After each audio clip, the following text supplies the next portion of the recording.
This guy is ready for a night off to kick back, have a cold one, and watch some classic wrestling with all you guys. What's up? We're here to watch the bodies hit the floor. WWE SummerSlam 2001 won this poll by a goddamn landslide. Get a load of this. Let me go over to the channel and go to this poll. So the four choices for tonight on YouTube, open to everybody, not just members, were Bash at the Beach 98, Bash at the Beach 2000, SummerSlam 2001, and SummerSlam 2003. 4,000, count them, votes on this thing. And SummerSlam 2001 got 71% of the vote, which if my math is right, it's probably over 3,000 votes. So that's a lot. Holy crap. SummerSlam 2001 it is. And this is a show I have fond memories of. I mean, yes, fond. I know the invasion wasn't that great of an angle and we all shit on it in hindsight, but I do remember this time period very, very well. I had just moved into my brand new beach apartment in Wilmington, North Carolina. I loved it there. I just moved in, just getting into that beach life and living that life, and was loving it. And this was just 3 weeks before 9/11. Crazy times. I'm sure I will be sharing memories with you guys as we go through the show tonight, but I do have a lot of memories of it despite not remembering a ton of the card. I know it's Angle Austin. I know it's Rock and Booker. Taker and DDP might be on here too, but the rest of the card is a little hazy to me. I'm not really sure what we're going to see. I don't even know what city this damn thing is in, but it should be a fun watch tonight. I'm looking forward to it. And we're going to see some bodies hitting the floor, apparently. And according to some of you on Twitter, the opening to this is not edited. So for some reason, Drowning Pool is okay, but Rick Rude's theme is not. Don't know. But anyway, you guys know what to do. What's up? Happy Sunday to you. Head on over to Peacock, pull up SummerSlam 2001, which is going to be season 14. Episode 1. Peacock's runtime on this is 2 hours, 42 minutes, and 25 seconds. We'll hit play here together in just a little bit. Timer right below me will begin to run, and you just sync up with the timer. Make sure your Peacock matches below me. That sounded funny. Make sure your Peacock matches the number below my face, and that's how we follow along here. You guys know what to do, but just in case you're watching and you're not a subscriber or a member, you need to know this information. So hopefully you guys are having a great Sunday. Let me go here to the chat, say hello to everybody, see what's going on, give you guys a couple of minutes to get set up, and then we will hit play on SummerSlam 2001. Good to see my boy, Zane G. First comment I see in the chat. Good to see you, my friend, as always. Let's hit out Zane G and the rest of the channel members first, like Jeff McMahon and Tatanani. We have Brandon McNeil. Good to see you, my friend. Zach Palgett, JJ Legg. The Juliet is here as well, along with K-Dogs. Kenna, what's up? Greg, Bub's Memory Stone is set to reship by midweek, so I'm hoping you get it by mid-August, but it's going to be the correct address. Poor Kevin sent me the nicest little commemorative stone for my beloved pet, Bub, who passed away right before Christmas, who was just the love of my life, and I'm just never going to be over that one, unfortunately. And Kevin was so nice to send me, a little stone commemorating Bub. And I had the entire time on my YouTube channel, on the About section, I had one digit missing from my P.O. box in case people want to send me shit. And because of that digit missing, it screwed up Kevin's order. It got sent back. We didn't even know where it was for a while. We thought it passed through a black hole into a different dimension, but it has been tracked down. Kevin's sending me that, and it's just really, really nice of him. And I'm so sorry because this entire thing is Greg's fault. Nobody else's but mine. I take full responsibility for that. But thank you, Kevin. As always, you're the best. But anyway, if anybody does want to send me shit, the correct address is now available below and over on the channel. At least I think it's available below. No, just on the channel. Anywho, let's say hi to Deshaun Robinson as well. Good to see you, buddy. And George Morris is here. What does he have to say about this one?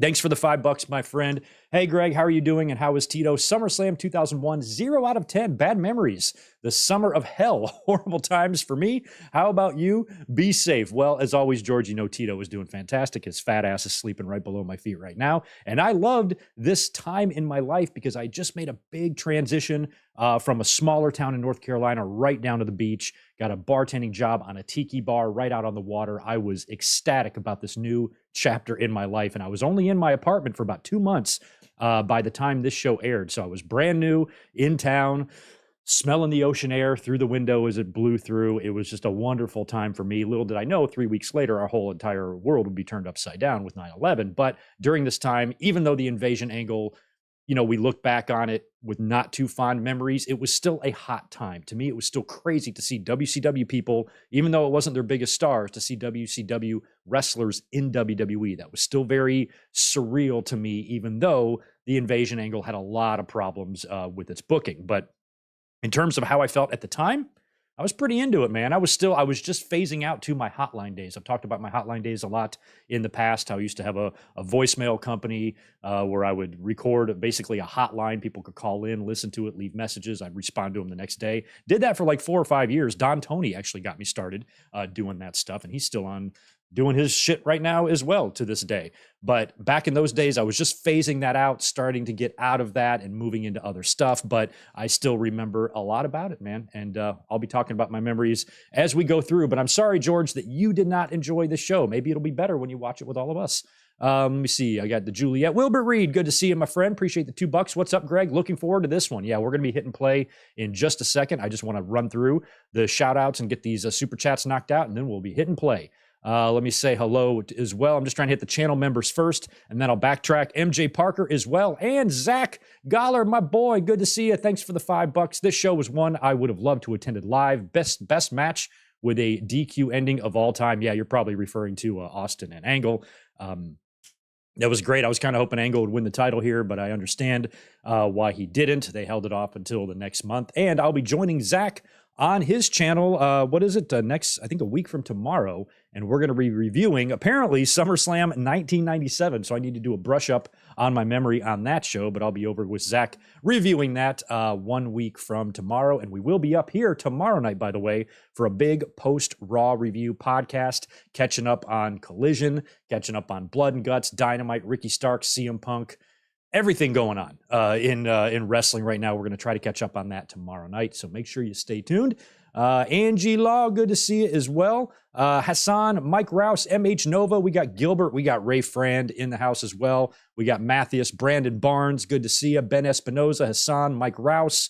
Who else is up in here? David Brown. Good to see you as well. Who else did I miss earlier on? I'm just scrolling up. William Cullen is here. Good to see you. Leroy Miller, Stephen Harris, JJ Leg, I got you. I better not have missed you earlier. Rodrigo is here as well. We are pro wrestling. I'm definitely going to have some questions for you because my memory might be hazy now that it has been 22 years since the show. Jesus, man. 22 years, as Chris Ruth right at the top of the page says. But anyway, that ought to do it for our shout outs and our pleasantries. It's not even quarter after the hour yet, so we're making good time. Let me knock out this other super that I see just flying in here through my peripherals. $5 from Chris Ludek. What's up, my boy? I know you're here in town as well. My God. As we go through tonight, I'll tell you about my crazy week.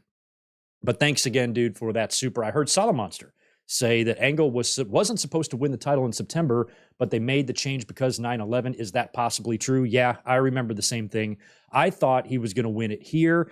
But, then again, when you look at it, I've heard that rumor, but you do have to remember Unforgiven was already booked. Unforgiven was already booked for Pittsburgh before 9/11 happened. So that means that Angle would have gone into his hometown and lost that night after coming up short against Austin at SummerSlam. It felt like he had him beat. Austin was, the chicken shit crybaby heel. Angle was bullying him, pushing him down in kiddie pools, making Austin cry, making him look like a little bitch. I would have been surprised had Austin, was able to survive Kurt 2 straight pay-per-views. But there is evidence that could be true because I think it was just a month after Kurt won the belt, maybe even less. He lost it right back to Austin with that William Regal heel turn shit. And then Angle joined the alliance. And that was just when it really got, it really bummed me out because I thought Angle was great as a babyface. And I wanted to see him run as a babyface a little bit longer before he inevitably went back to doing what he's really good at doing. And that is being a heel. But yeah, I don't recall the actual story at this time, but I do remember thinking that Angle winning was probably something WWE needed to do at that time.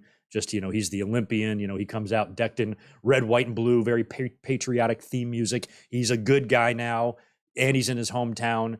You kind of have to recreate that moment, I felt like, because of, where we were, in the world. We needed something to smile about or something to, some good news. And it was 2 weeks, We Are Pro Wrestling says, after he won it, that he lost it. So yeah, that very well could be the case. But I also think that it would have been crazy for Austin to survive that match again after escaping by the skin of his dick at SummerSlam. And then he's going to go into Pittsburgh and beat him again? Really? They were going to do that?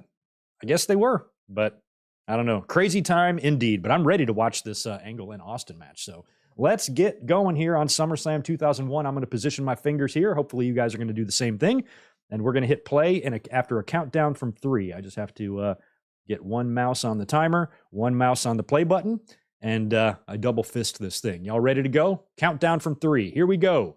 3, 2, 1, play. Let's see if the bodies are going to hit the floor. I think they are.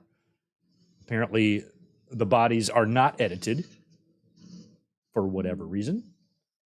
Making no sense. And I am going to turn this volume down just in case the song is intact. Yep, it is. And I remember the intro here when they were running promos for SummerSlam on TV, like this. It just looks like it was all this shit was taken at a live event. They just did a house show and recorded all these entrances and used it for this. I mean, that's all this is. This is a live event. It's not Raw. It's not SmackDown. It's nothing. It's a fucking house show. You know, back for the Raw intro in like 97, at least they rented out a warehouse with exploding trash cans and shit. They just filmed this shit in Poughkeepsie. All right, Drowning Pool is doing the thing. One member, or at least one, I think, of Drowning Pool did pass away. I don't know much about this band. This genre of rock was never really my favorite, so I don't really know anything about Drowning Pool and Fall Out Boys and whoever sings Judgment Day's theme, you know, that type of shit. But I do remember hearing one of these guys passing away. It's unfortunate.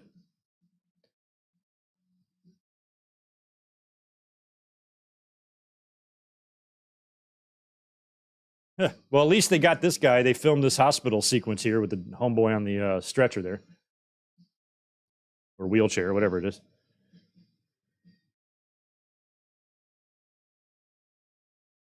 All right, we're going to get a whole ass music video here. I don't hate this song, but it's not really a song that I'm going to like really listen to. Let the bodies hit the floor. Okay. I'm the worst with music. You guys would hate my music opinions. I suck. Like, I stopped giving a shit about music in like 1996. So that's how out of the loop I am. 20, almost 30 years out of the loop. All right. Not much of a SummerSlam set this year. Just the big old S. I was at the previous year's SummerSlam, which I have reviewed and watched with you guys. Where the hell are they? What city? Oh, this is San Jose? I recognize the... Where are you at? San Jose. Ha! I recognize the fucking building. Those placards that go around. You know, kind of where they do the LED shit now. I remember that from Triple H's injury. Just a couple of months before this, right? This is the same building where Triple H tore his quad. All right, we're starting off with Lance Storm. He's got a belt. Oh, he's the Intercontinental Champion? Right on. Good. The shape Lance is in. You know who he kind of looks like in the face? He looks like a little bit like Ben Shapiro, that helium-voiced walking tube of pussy repellent.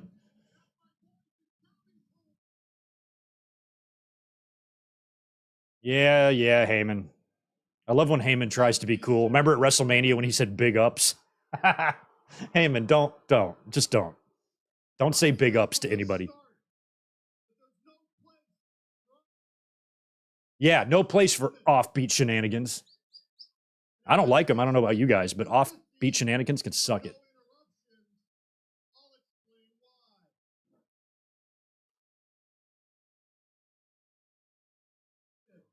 Splendid. Oh, man, we didn't even get to hear the reasons.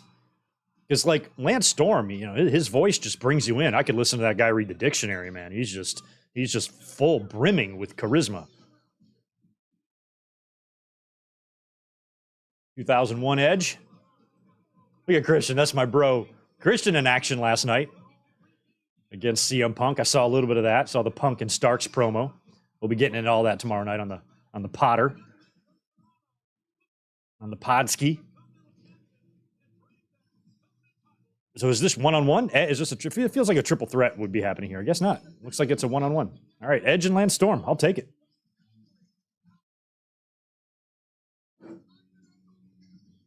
Acid Tarot, is this free on Peacock? I mean, it's free if you pay for Peacock.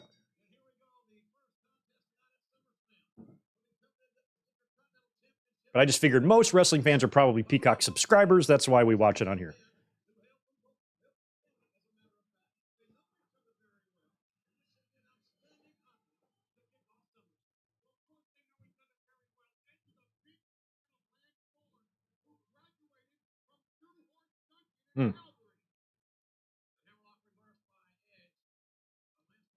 Members, by the way, Elizabeth will be joining us soon for a video. I'll give you the details on that soon.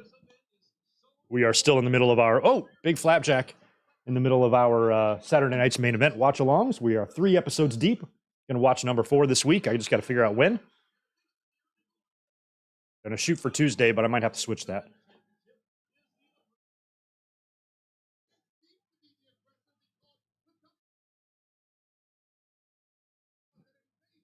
Oh, nice. I have no idea who wins this. I know at Survivor Series, Edge is Intercontinental Champion, right? He faces Test in a match with 2 guys with very unique first names. But I don't know if he wins it here and holds it until Survivor Series or what happens. Don't know. I like not knowing.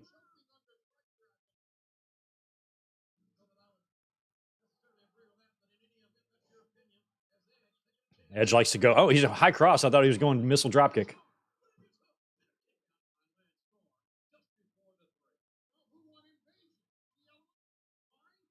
You know, back in these days, you can kind of hear it. If you turn up your Peacock a little bit, there's this like humming sound. And what I remember of that is that you always heard that in the beginning of the show after the pyro. And I would be in the arena for a lot of these shows, and you would hear this loud humming after the pyro. And what I think it was big fans or venting it out or something. It sounded like it was just big exhaust fans or something to try to get the smoke out. That was always my theory on it. I never saw any fans, but the noise always came right after the pyro. So I just tried to put, 2 and 2 together, make it make 5 or 4. I forget which one. Sign that says I have nothing to write.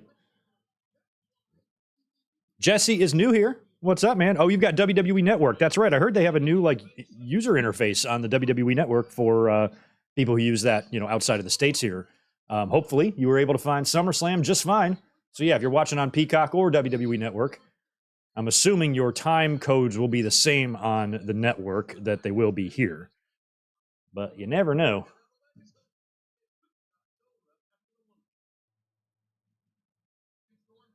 Yeah, Gilbert, I watched most of Collision, not all of it. I got a lot of wrestling watching to do tonight, a lot of notes to make for our podcast tomorrow. But I do like that they gave Ricky back-to-back wins.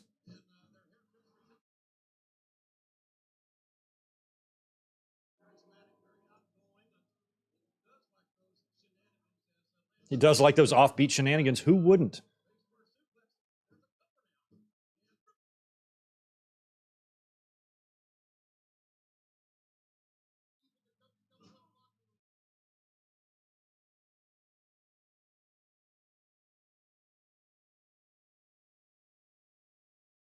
They did try to make things pretty even here too, like after the show was over, you had an Alliance guy with one world title, WWE guy with another.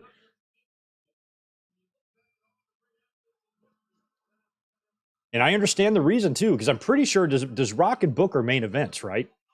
And I remember thinking that was crazy, that how in the hell are we living in a world where on a WWE pay-per-view, the WCW title is going to be the main event and the WWE title is going to be on the undercard?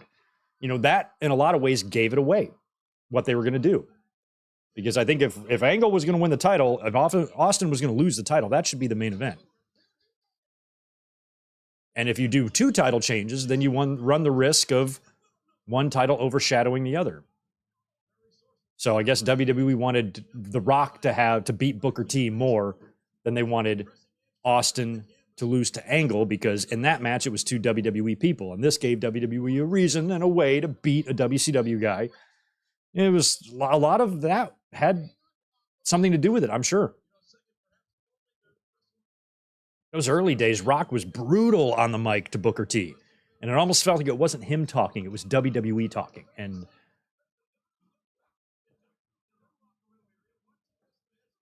they were still just bitter towards WWE, and I was too. I ate it up. I loved it at this time. I loved Booker T. I was a Booker T fan, but for some reason, hearing The Rock insult him and bring out a little mini Booker and do all that stuff was funny to me, because I was a WWE flag carrier in the war.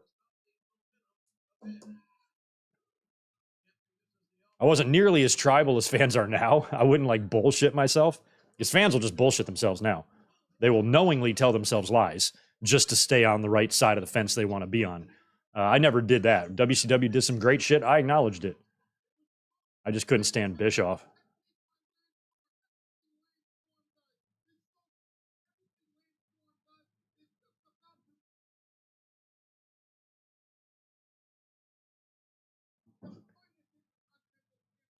I guess Lance would get maybe a little bit of revenge if he does wind up losing the Intercontinental title here. I know the following year, I think him and Christian beat Edge and Hogan for the tag titles. Is that who Edge and Hogan lost to after they won the tag titles? Pretty sure it was Lance and Christian.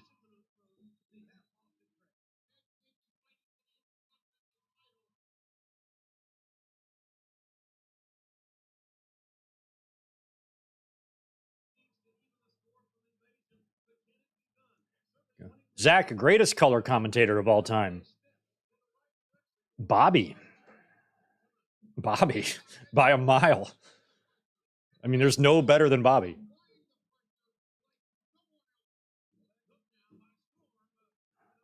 Jesse was one of my favorites. Don't know if he was better than Bobby, though.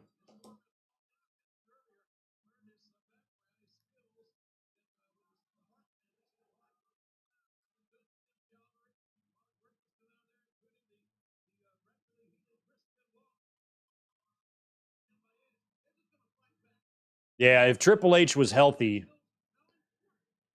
I don't know, like if he would have never gotten hurt, I don't know how that would have affected the invasion. They were going for a Triple H and Austin feud. That looked like they were setting the stages for that. There was already some dissension in there and stuff, and it looked like they were going to do that, but it might have changed up how they approached the invasion if Triple H was healthy, though probably not. You could have had Austin go heel, and then Triple H faces him as a babyface, just like Angle does here. So it probably would have fit just fine, and you'd have Austin and Triple H as the rivals there. I don't know what Angle would have done.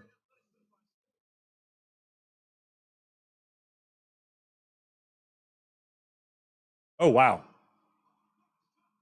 Edge caught that high cross off the top into a power slam.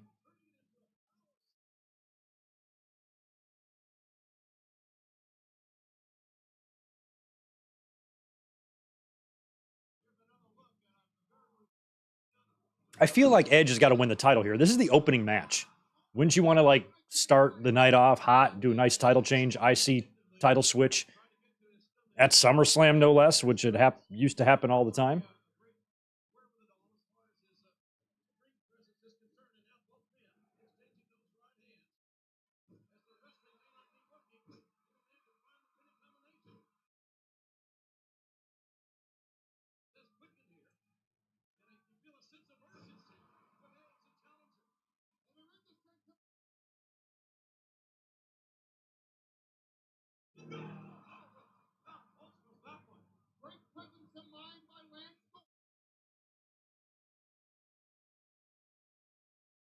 Breaker by storm, ramming his head into the jaw of Edge. Edge got what looked like was going to be an attempted suplex. I'm not totally sure what I'm going to do for SummerSlam this year, but I was thinking probably just a review. We might do a watch along. Just sometimes when you do those, it just takes it out of me. It's hard for me to just stay up here and do a review, especially when I'm not making any notes. So I got to decide what to do there. I'll probably just do a review this year, since the very next day we're going to be doing another watch along anyway. Oh.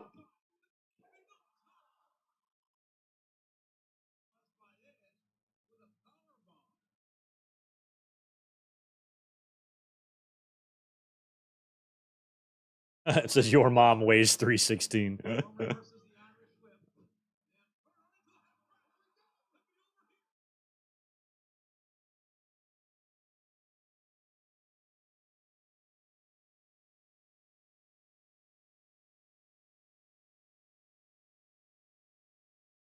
Just a half crab. You're not going to submit to a half crab. Who has ever submitted to this? Edge, you got so much reach and so much length on you. You're already there. Just grab the damn ropes. There, you're there. You're there by a mile. Oh, a reversal. Pick up the other foot. Lock his ass in the sharpshooter, man. Oh.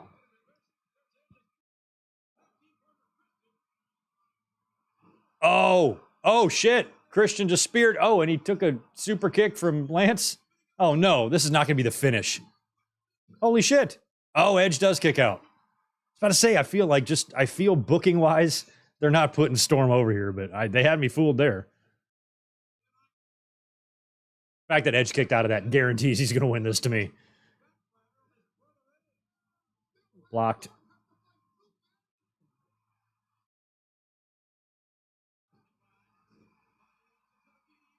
DDT. And it is. He wins with the DDT, and they didn't even call it the execution, which I love because I hate when wrestlers have more than one name for moves.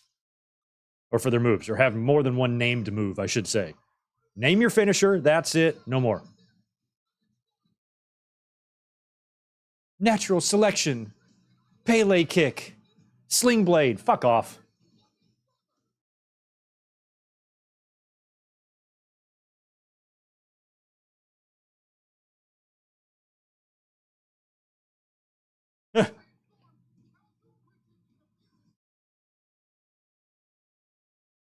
I kind of thought they had already broken up, but they're going to break up soon. Is it the next night on Raw?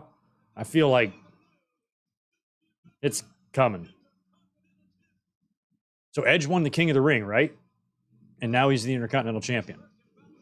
Not a bad year.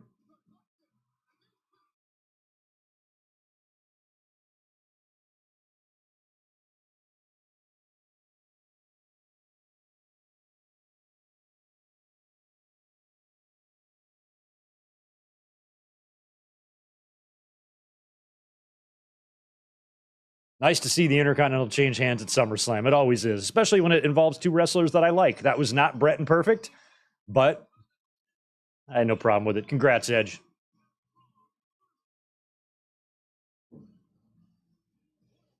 My beer is so sweaty, and I don't know why.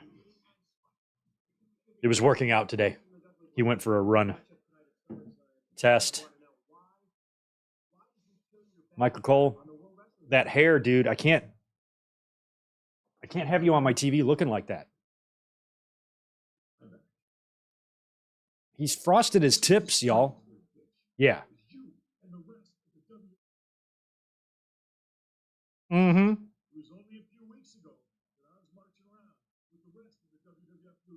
Yeah.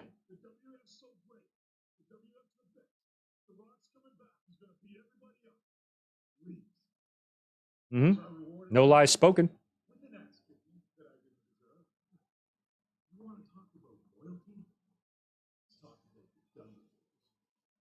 Single greatest tag team ever in the WWF.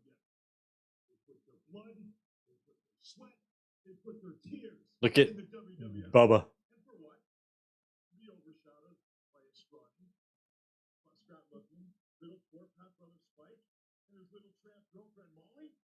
How's that for loyalty? Yeah. That Molly, man, she is a tramp. She gets around.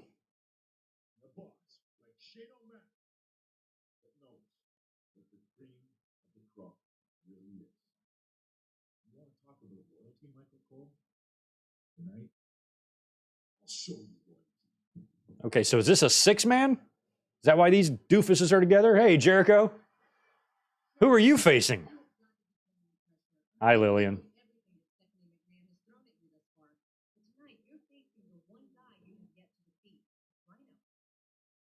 Rhino. Yeah, I forgot. Yeah, Vivian. Even though I've beaten almost every other WWF superstar, I've still never tamed the vicious Rhino.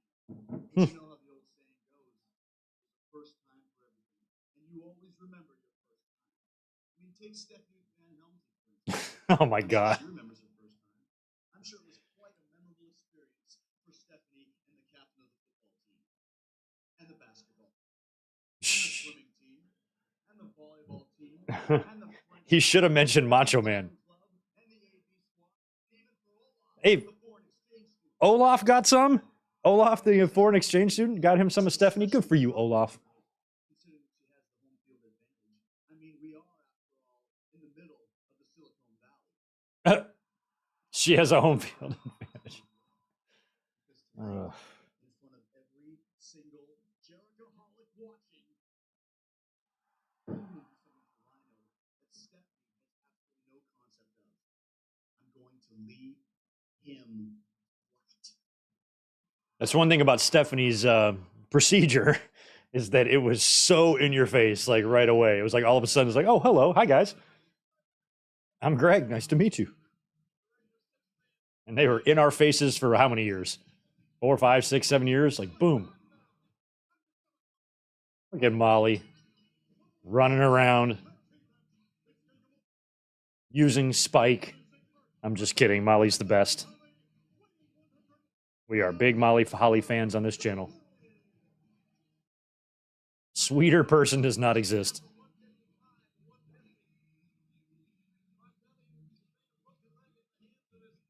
San Jose. Yeah, there you go. I love Stephanie and Jericho's rivalry. And then the next year they would like team up.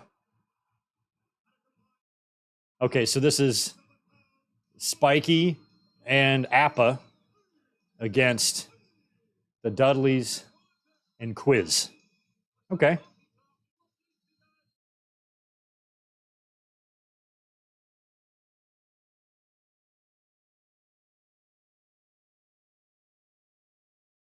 EDP.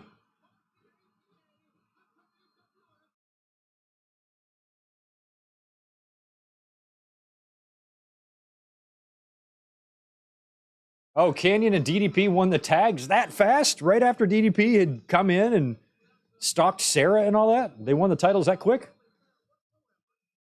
They dropped the ball. They did not do. DDP was like the biggest WCW guy they got, really, during the invasion. And him and Booker, I guess. But you didn't have the same feel.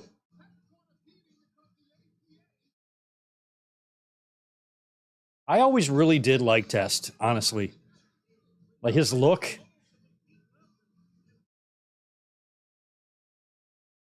I saw him on the road a couple times, traveling to shows and stuff, like just how big he was. And I just liked him. I felt like he was kind of homegrown. WWE found him and, made him a decent sized star during that time. Had a couple of memorable matches and feuds. And I think a lot of what held him back was WWE and their booking and use of him.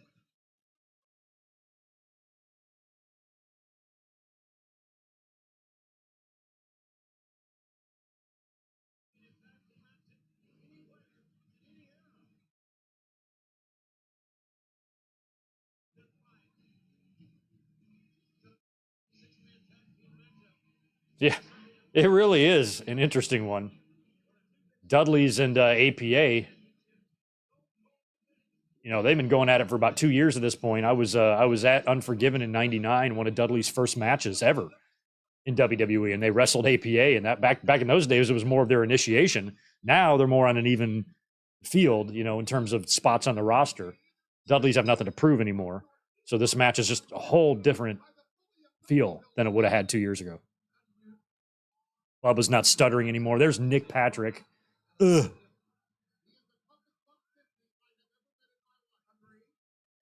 I've never disliked a human's face more than Nick Patrick's face.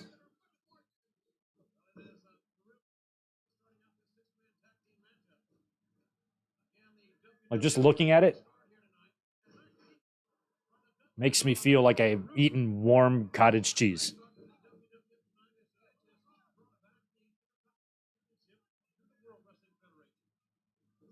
And I say warm because it's been sitting out on the deck in summer for 3 days. And I took a big old heaping spoonful.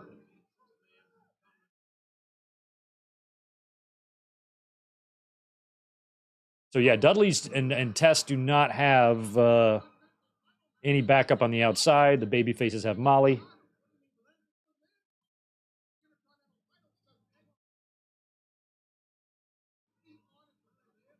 September 10th is the NFL kickoff season. Man, it's almost time for football again. We're about to have that, Hall of Fame game and preseason going to start here in a couple weeks, I guess. I'm probably going to be invited to do fantasy again, which I will decline. I'll try to pay a little bit more attention to football this year, but aside from having it on TV when we're doing watch-alongs, it's probably the best y'all are going to get out of me. Hopefully the Lions. Maybe the Lions can make the playoffs. If they do, I'll start watching.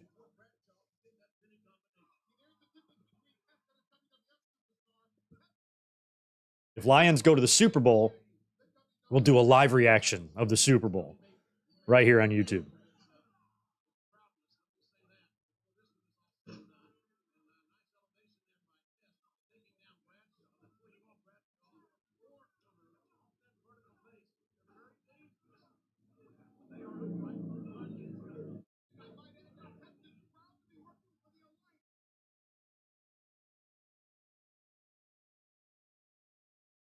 Yeah, Lions and Chiefs are the kickoff game. I know. I'm probably going to have to watch that with my sister because she is a Chiefs fan now due to her husband, who is from there, and they live here in San Diego. They're massive Chiefs fans, but she's got Detroit in her blood just like I do. So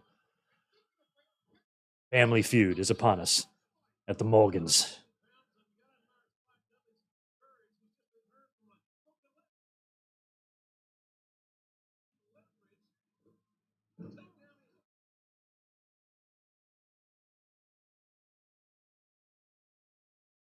Oh yeah, when did Stacy start with the Dudleys? Or that already happened by now? Oh my God.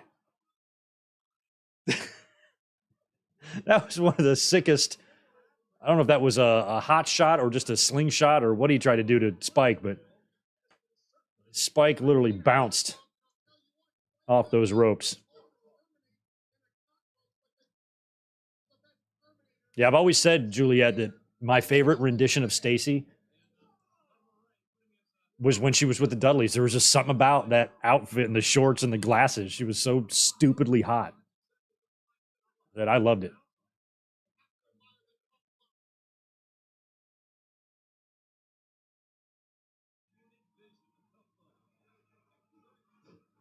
Seventh season, nothing Nick Patrick does is funny. Nick Patrick is the worst. Just look at his face. It's all the proof you need. Oh, spine buster. Jesus. Imagine throughout the years the amount of damage that like the back of Spike's head took. I mean, all those back bumps through tables, hitting his head on tables as he falls, getting just power bombed. You know, Brock did it to him too, where he just slammed him down, lifted him up, slammed him again. Like, even if you're on a mat, that's just so bad for you. I mean, he's got to have Mick Foley level concussion numbers here, I would think. It blows my mind how coherent and how well Mick can speak on his podcast and how sharp his brain still seems to be, despite everything he's been through. When I met him at WrestleCon, just super nice, kind, totally with it.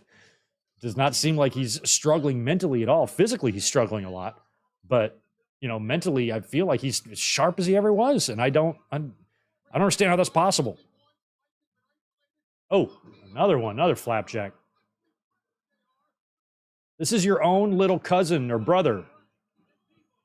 Like, think about it, Bubba. If you're the oldest and biggest in your family and you're beating up your runt of the litter, it doesn't make you look tough.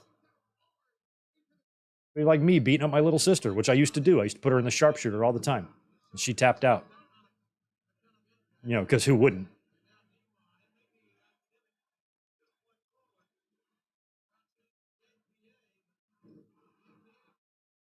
Well, you knew you were going to miss that, Devon.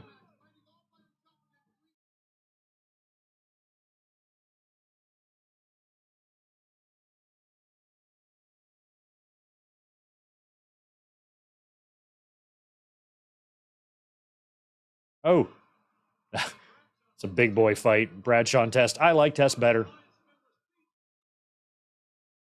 It's so weird too. Like there really is two Bradshaws.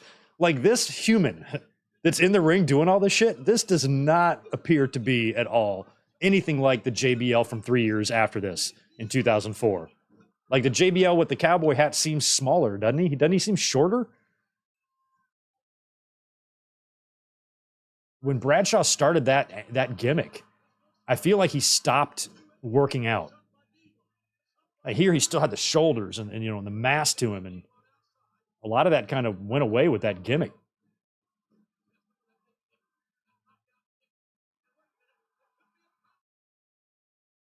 As much as I don't like Bradshaw, you kind of got to give him credit for a pretty amazing character switch. Like I look at those two characters as two completely different wrestlers, not the same guy.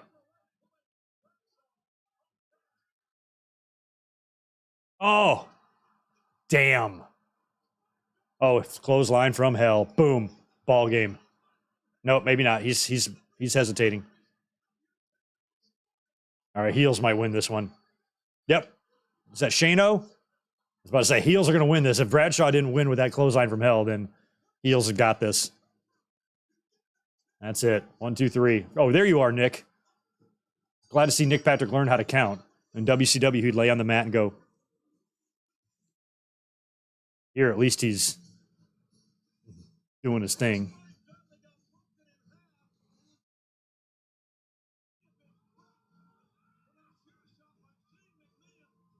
Yeah, Bubba Ray, Bully Ray.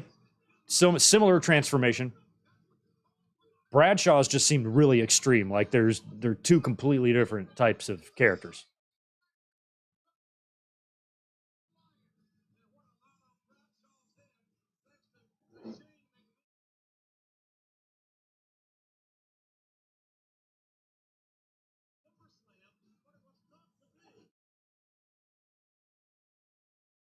Actors can kind of do that too. Sometimes, oh my God, sometimes they're so good at a role, you don't even really know it's them.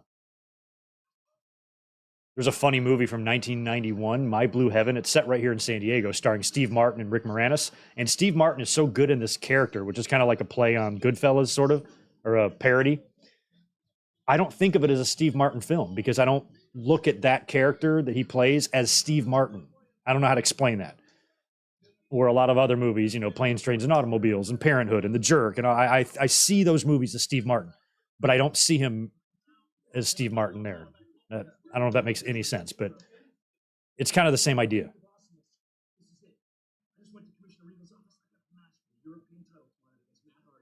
Oh, way to go. Matt Hardy. Oh, look at these guys. Yeah. Edge is like, I'm about to fuck your girlfriend in a couple years. You just wait.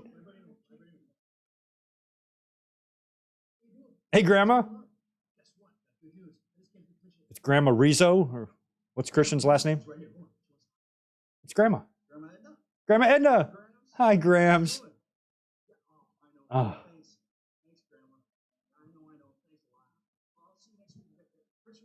Grandma Copeland. She's the same person. Oh, Grandma hung up on you, Christian. Ah, sorry. Oh, damn. There must have been a problem with her cellular transmission there.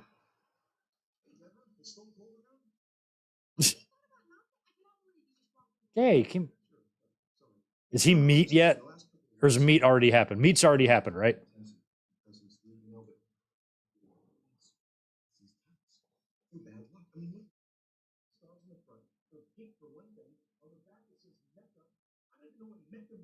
Wait a minute. Meat might have been.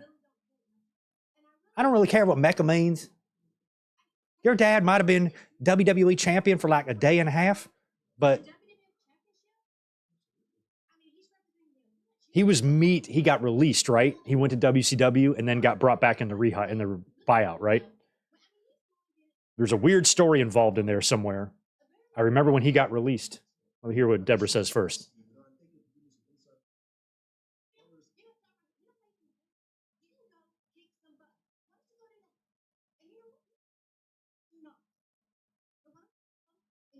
Yeah. Why don't you go and do that? Oh, my Lord. Anyway, he was like recording, like audio recording conversations or some shit like that in the locker room. And it was just weird. And they released him. Like back then, there was no phones and, and all that. So he had some sort of tape recorder, if I remember the story. Or We Are Pro Wrestling, you might know about this.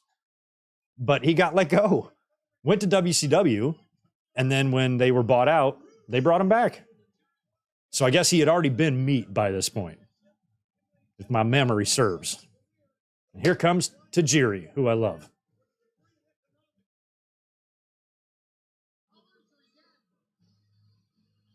I think of Tajiri a lot at work. I keep a lot of tahini in our bar, for rimming, glasses, spicy margaritas, shit like that. And when it's spelled a T-A-J-I, and I always think of Tajiri whenever I look at the tahini bottle.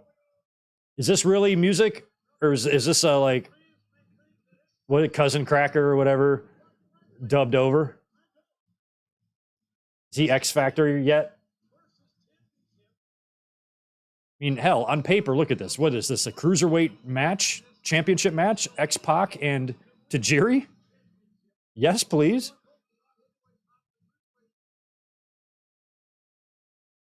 I love X-Pac. I still think X-Pac was dealing with some things here. Look how the 1-2-3 Kid had bulked up since 1993, I feel like X-Pac was kind of tailing off. He was only in the company maybe another year. Part of the NWO. I mean, he's so good. Like, I love just seeing X-Pac in the ring, like, healthy and young. Like, imagine if he never had the issues, the personal problems, the drug problems, and even the neck problems, some of the problems that weren't even his fault. I cannot believe, and I think in another universe, he definitely would have been Intercontinental Champion at some point, and he just never got to that point. Thank you for the DirecTV information there, Jim Ross.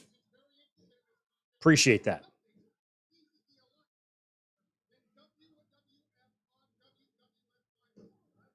Oh, did Brian do a worst theme song on this? I don't even hardly remember this song. So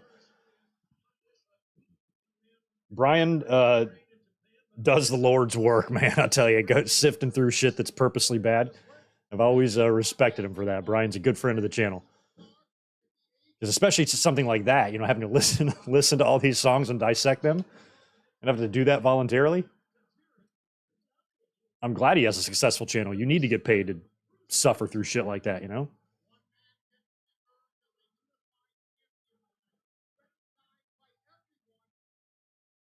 My idea for an Elizabeth video, it's not going to be a live stream. She'll join us for one, but I think I'm going to record something with her, and maybe have her tell us who like her top 5 favorite wrestlers are, and discuss them a little bit, that type of thing. She's getting pretty good in her wrestling knowledge. She blows my mind with some of the facts that she knows that she's picked up just in the last 5 years of being with me. She knows things like Mike Rotundo is Bray Wyatt's dad. Things like that fans like us, of course, know. But, if you've just started watching wrestling or getting into wrestling 5 years ago, is that really a fact you're going to know? But she does her homework. She does her research. She watches a lot with me. Who's calling me? Nobody ever calls me. I only get texts. Oh, God. So as X-Pac is working over Tajiri here on the outside. So, I totaled my car last year and ended up getting a new car, which I love. My car's awesome. But had I not totaled my car last year, that lease would be ending right now, like this month. And for some reason, Honda doesn't know that I got a new car through them. So they keep calling me, being like, your lease is up, your lease is up. I'm like, that car's dead. I have a brand new car. Like, what the fuck? My car's been paid off. It's done. It's over. It doesn't exist anymore. I've already bought a new car through you guys and leased it. And you're beating me down about my old car. Stupid ass Honda. They've called me twice in the last 10 minutes.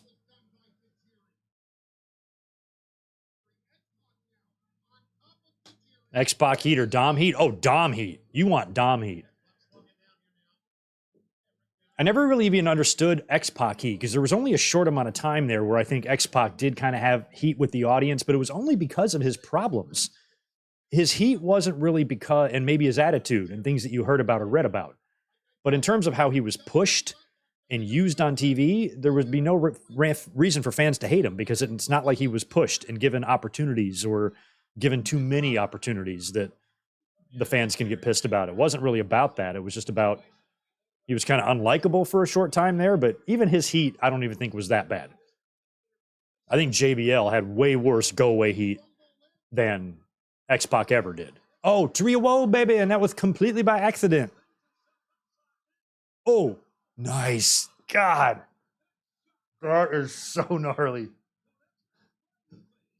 Jerry always did that slide so well. Ooh.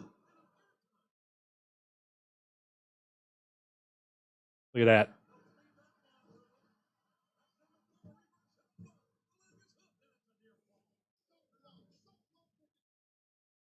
Ooh.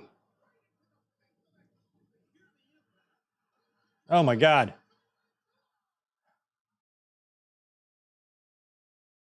Yeah, Angie, I might start messing with him, man. I even called the dealer that I bought that last car. I did this like 4 months ago and told him I got a new car. Like, put it in your system or whatever you need to do. They still call me. Kick out.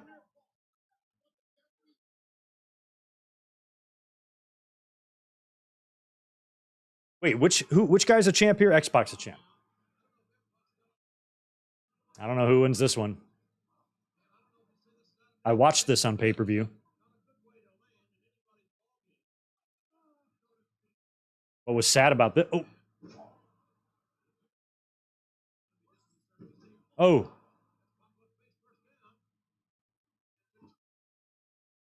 Nice.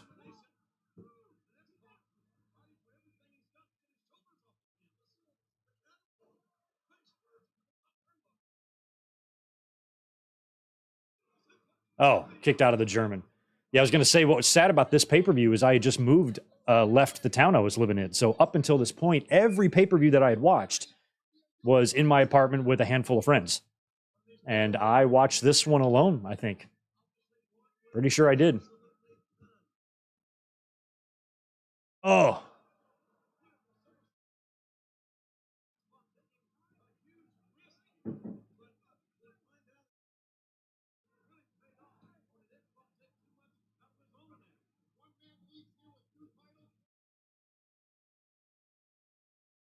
Zip. Nada nothing. It's a good match. I have enjoyed it. That Trio O spot was incredible.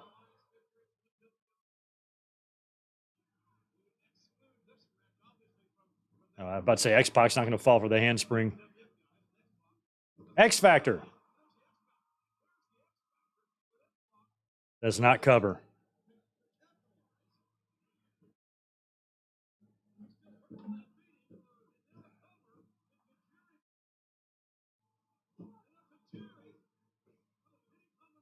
Yeah, Tatanani, I gave my full thoughts on Dom's North American title win before he even won the title. I laid it all out last Monday. I'm like, he's going to go into NXT tomorrow. He's going to win the title. It's going to be fucking great. Fans are going to whine about it because they're stupid. And he's going to just hold it for a short time. You can probably even have the rematch on Raw at some point later in this month or next month. Have Wesley win it back in front of 10,000 people on Raw on USA. It's all fine. It's just Dominic's got the title for the Judgment Day story. That's all it is. Now him and Rhea can both have belts and fuck on them and all that stuff. Like Rhea has been. Oh, missed right to Albert. This is going to be the finish then. Missed usually precedes a finish. X Factor, that's going to be it. Yeah, I was hoping X-Pac would win. Spit right out. What's wrong there, Princey Albert? You were one of the only wrestlers ever that I met who was rude to me. Was Albert or Matt Bloom. I've never forgotten it either. Can't really blame him. Maybe he's just having a bad day. Just rude. Like I wasn't bothering him. Not like I bum rushed him at the airport with a bunch of shit to sign. All I did was say, "What's up?"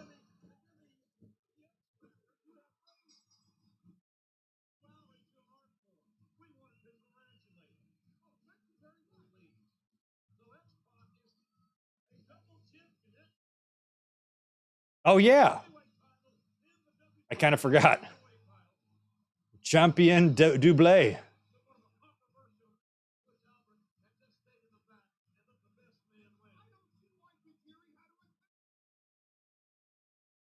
So wait, who the fuck was on what team there? Is X-Pac Alliance? Was he Alliance? I guess he was. I don't know.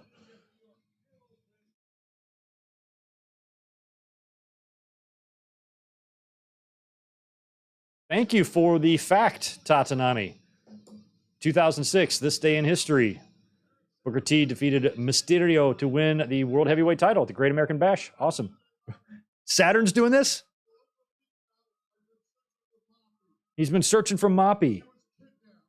Oh, what kind of sick person would kidnap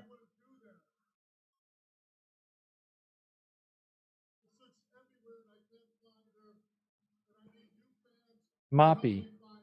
I'll help you, Saturn. Oh, good. Okay, keep your eyes peeled, guys. See what she looks like there? Red hair, slender, or red face and blonde hair, I guess. Snap a picture of that with your phone. That way, if you see her in public, you know what number to call. Best of luck to Moppy. Oh, there's Stephanie. Stephanie, you got a lot of braids going on and crimps and things like that. I hope you understand how important this is to me personally. For you to take out Chris Jericho once and for all tonight. I chose you for a reason, Ryan. You're special. Jericho's never been able to defeat you in the ring. I want you to, Jericho, I want you to go right through the ring. I want you to. It's Jericho off. I always thought that Moppy ran off to go have an affair with Pepe. Think about those kids. What would they look like? Because who would want to be with Chavo, you know? So Moppy and Pepe got together and be like, look, Saturn sucks, Chavo sucks. Let's get together and make some horse broom babies. Their kids are cousins with Mark and May's Hand. They spend summers together. It's a great time. They rent a little cabin on the lake and the Hand goes out swimming. They're even showing the side by side. I mean, props to Stephanie. I mean, that's, getting something like that done, for her to be able to be willing to have that out there and not be self-conscious about it and allow them to make jokes about it and all that. That's got to be hard to do. Props to Stephanie.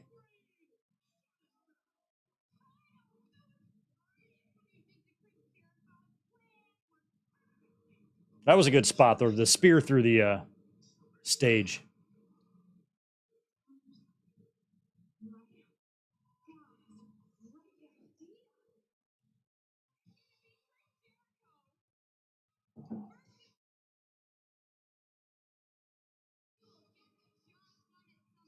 Oh, they're in Chicago there.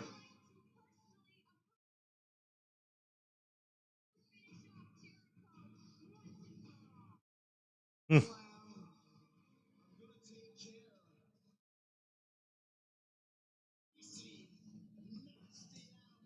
That nasty animal.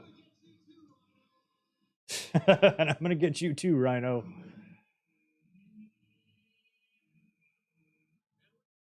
I remember, so I think there is a Jericho Stephanie. Okay. I think there is a Jericho botch or something. He slips off the rope. I have this flashbulb memory of this match. Stephanie looks phenoms.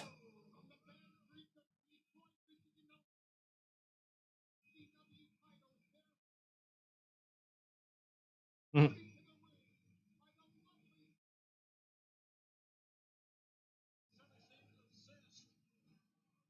Oh, did they do that to end of the oval stage? I didn't even realize that. That was the end of it, huh?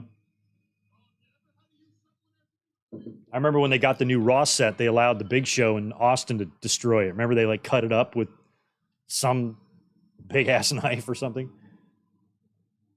or a pruner.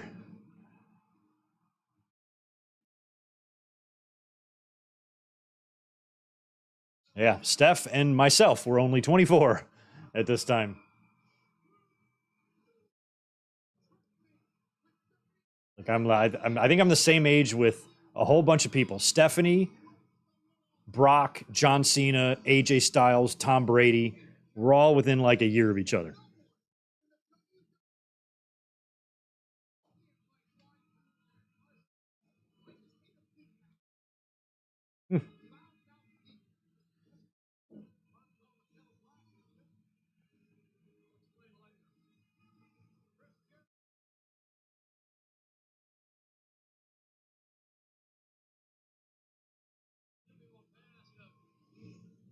As far as I know, I don't know Stephanie's exact birthday. I just know that whenever they've mentioned Stephanie's age, I've said, oh, I'm the same age. She might be a year older or a year younger, but it's probably less than a year. Either way.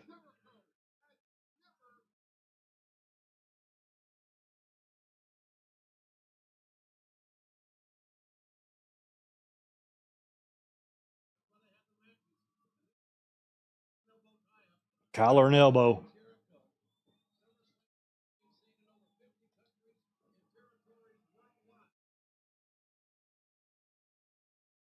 She is 1 year older than me.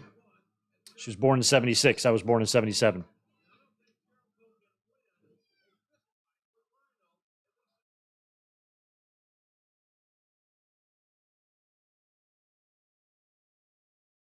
Fucking 70s, man.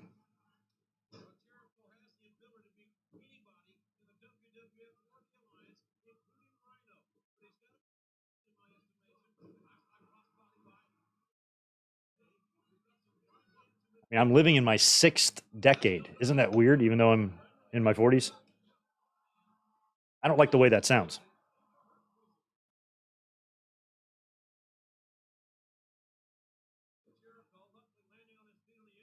Maybe this is Jericho's botch. Let's see. Nope. Maybe they edit out the botch. It's got to be a weird locker room around this time, too. You know, you got Jericho, who's about to be world heavyweight champion, and he's very over. But, you know, he's still, you know, in competition with guys like RVD, who I don't think he really got along with great around this time.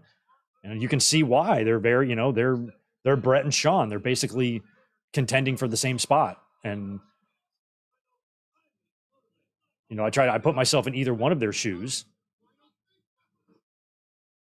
And I can see how a rivalry would develop.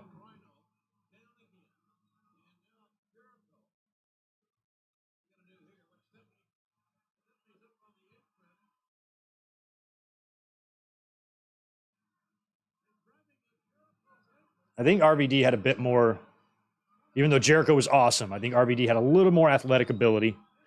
Oh, God, that was weird. Oh, Jericho came off the top rope kind of awkwardly, and I guess it's because Rhino was going to spear him. He's so lucky he didn't blow knees out or something. Look at how he landed here. Oh. It's rough.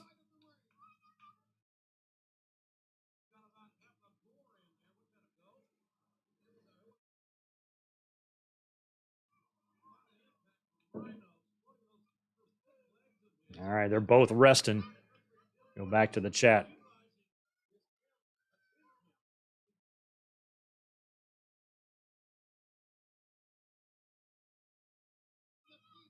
Oh, sorry, Chris. Oh, I had the chat off here for a minute.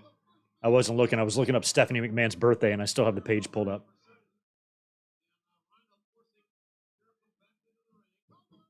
Oh, yeah, I saw it. I think something was happening. Sometimes a super chat will coincide with something exciting happening on the screen. So I probably just missed it. And you said earlier, there it is. Thank you, dude. I did not see that 5. As Jericho gets hung up. Meant to ask you, how busy was it at the restaurant this weekend? Also, my friend won his combat jiu-jitsu match in 31 seconds. God damn. Yeah, it was just incredibly insane, but I've been through this, my 13th year, going through this there, and our busy season and just when we're at our craziest coincides with the horse races. And when it's they hold the Belmont Stakes here, and they do a lot of horse racing, a lot of money, a lot of very rich horse owners, jockeys, that type of thing, is who the majority of our clientele is. And when this time of year comes, everybody is in town, and it just makes it insane. And we call it Millionaire Mardi Gras, because it's just a whole bunch of rich people acting like they're on spring break, and it's crazy to see, but it brings in so much money because these people are all stupidly rich, and they're all stupidly hammered drunk, and they're just coming in to eat some expensive food and drink some expensive wine without even really knowing what the hell's going on. These are people who are never going to send any food back because they're too drunk to care. You can charge them anything you want because they're not going to read the bill. It's crazy. It's crazy. But we survived, and I got about 6 weeks of it left, and then it cools off. So it's going to be a busy summer for moi. Very busy. But thanks for 2 more to remind you. I missed your second one. I would have seen it. Don't worry about having to do that or remind me. Like, I'll always scroll back up and check. God damn. Wow. That was one of the fastest looking airplane spins I've ever seen.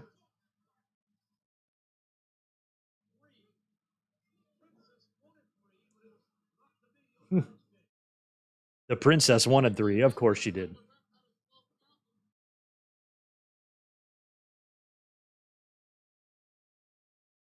Rodrigo, would I have wanted Disco Inferno in WWE in 2001? No, I wouldn't have cared. They could have brought him in as part of the alliance. It would have been fine, but there was way too much real talent in the company at that time with the merger and ECW and WCW guys all coming in. Disco is some fat I would have trimmed off. He would have served no purpose.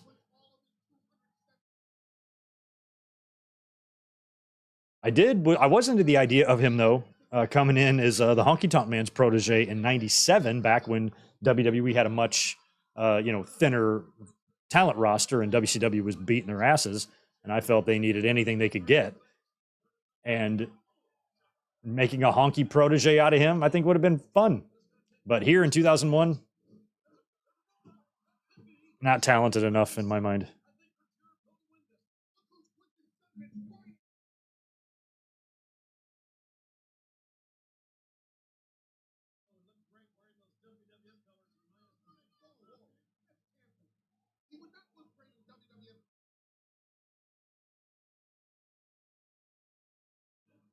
Yeah, August birthdays are kind of rough. I have a September birthday, which was rough. I always felt like I should have graduated a year later. I graduated at 17. And just looking back as I am now as an adult, I think an extra year in school would have benefited me. I don't think I was ready. I mean, I moved out of my parents' house and was out on my own 2 months, something like that, after my 18th birthday. I was ready to get out on my own, and maybe an extra year would have done me good. So it was one of those things where my mom might have had the option to hold me back or something if she wanted to, but she didn't, because I had one of those weird birthdays. But I would have rather have graduated when I was 18 than 17. Oh.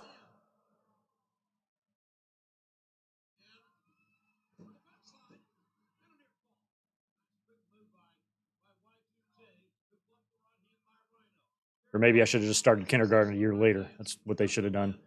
But, they probably just thought I was a genius. They wanted to get me going. I can understand that.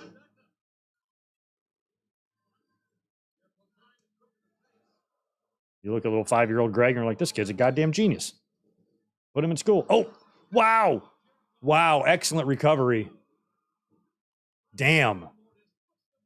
Yeah. Jericho was still able to get that moonsault in, and the way they landed. Tombstone style there. That might have been the botch I was talking about, unless it's this one. I know at one point he slips off the second rope. Or top rope, maybe. Drop kick.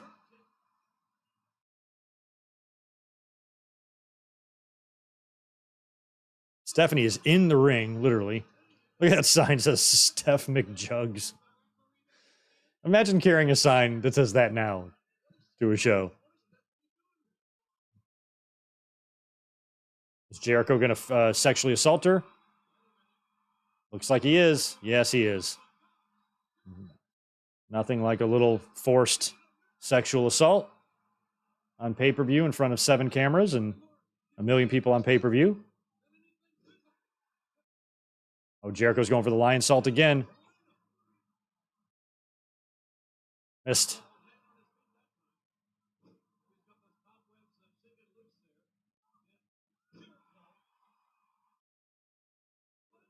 Oh, kick out. He got the lion salt in that time. Was that botched lion salt? Was Rhino getting up to spear him as a counter? Is that what they were going for there? I wish I could rewind and see that replay.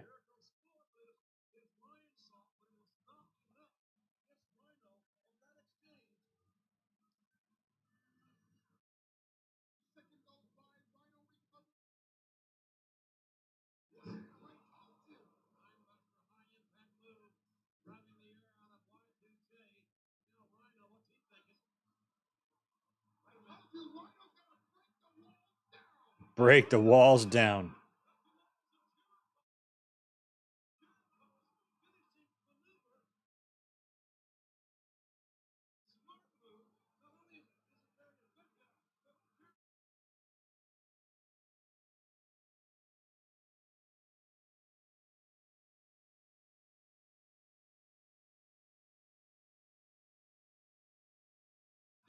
But I feel so terrible for just now waiting to acknowledge Timmy White.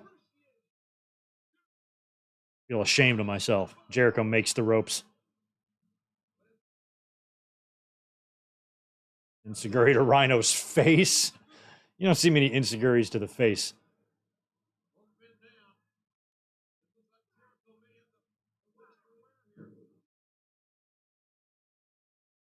It always used to crack me up when I would go to shows and I would see fans. A lot of times it was just young kids who didn't know any better, writing signs in like really thin marker. You can't even read it. Rhino misses the spear. Roll up. 1. Nope. He's going for the walls.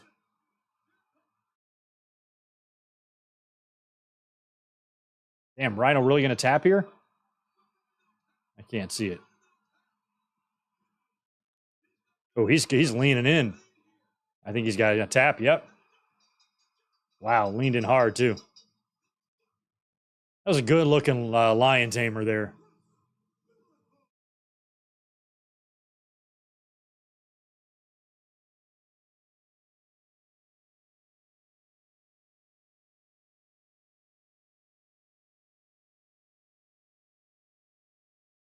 Poor Stephanie, she is just not having it. Storms off mad.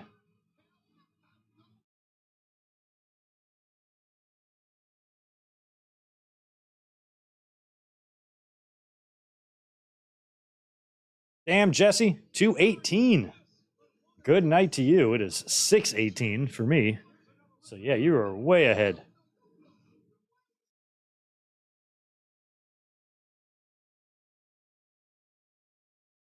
Can't believe how many times that was done. Like how many instances where a dude grabbed a woman's face in WWE and forced a kiss on her. Remember, Ric Flair at WrestleMania 8 did that to Elizabeth. But then during the Attitude Era, it was very common.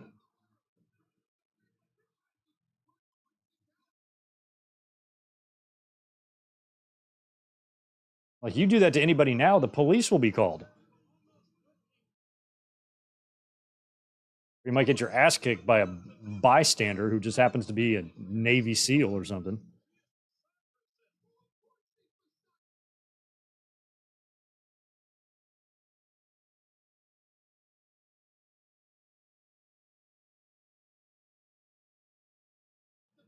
Here comes Team Bring It.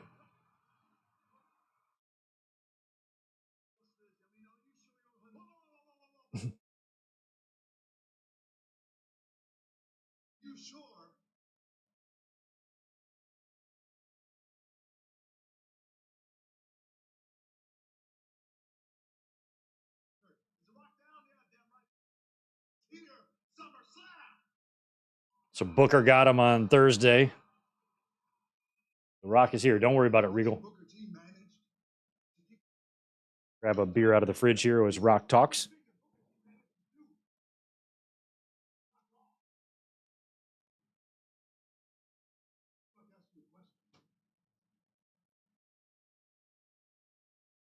You hear it? Games.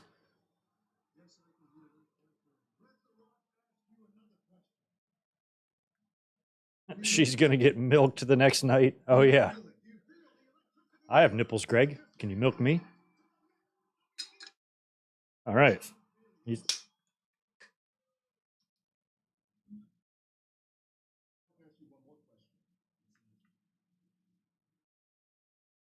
you smell it?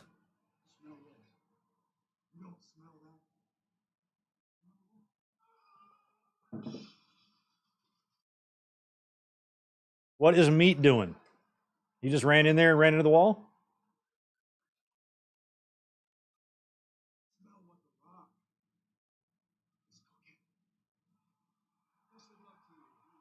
That was hilarious. WCW unofficially died in Greensboro, shaking my fucking head. I was there. And I remember it fondly. You can see me on camera throughout the whole pay-per-view. Right there on the hard cam side. Watched it in person. I was happy to see it die, but it is a sad end for it. But the fact that it happened in Greensboro is pretty funny. You know, even though I might have had a more of a tribal sense to my being a fan than I do now, I still felt like I believed in things like karma and everything, and I feel like WCW, their downfall was a lot of their own doing type of thing, and you know they got too arrogant, too cocky. They kind of forgot who they were up against, and they took short-term victory as an ultimate victory. Took their eye off the ball, let the inmates run the asylum, where WWE continued to remain streamlined with good morale and, you know, excellent talent that was able to be built and stars were made. And there was an unselfish nature in the locker room and a competitive one at that. And it just had a better formula overall than WCW. And they got hot there with the NWO, but, you know, kind of forgot that it doesn't really change who you are inside. You know, WWE just had it together better back then. And so when they died, it was like, well, yeah, you guys kind of asked for this. All you had to do was just keep working hard and shut your fucking mouth and concentrate on your shit. But Eric Bischoff insisted on making it personal. And I think he should have left well enough alone and just let his product do the talking for him.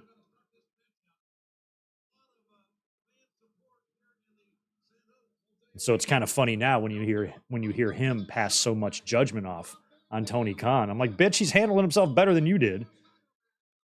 The nerve, the audacity it must take to criticize like someone like Tony Khan's maturity when you were like the biggest fucking prick that ever lived. And that's neither here nor there. The point is, I'm ignoring the fact that we're getting a ladder match right now between RVD and Jeff Hardy. And we know this is going to be good. Now, their match at Invasion had a lot of ladders in it, too. That was not a ladder match, right? That was just hardcore match. So they just had ladders in there.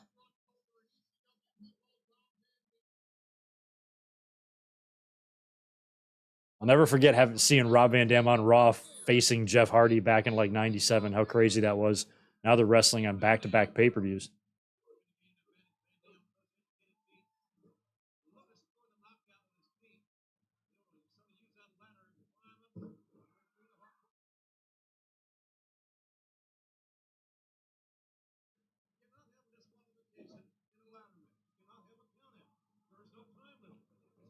I mean, as good as and crazy and reckless as Jeff Hardy was, you know, Rob Van Dam, you know, all the stuff he was doing in ECW, he's in better shape than Jeff. And like I said, a lot like Jericho, RVD's just got a level of athleticism to him that is closer to a Shawn Michaels. than Jeff and Jericho. He had a sharpness to him, to a lot of his stuff.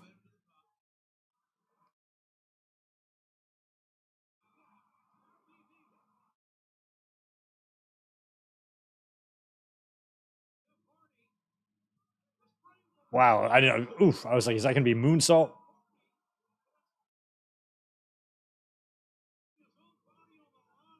Yeah, they're starting out kind of hot. You're already doing a spot like that just a minute or two into the match.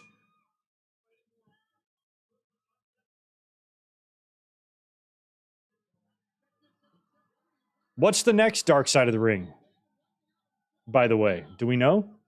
Isn't there one on Tuesday, or are they skipping a week? Wow. Oh no, Bam Bam is this week. I remember. Never mind.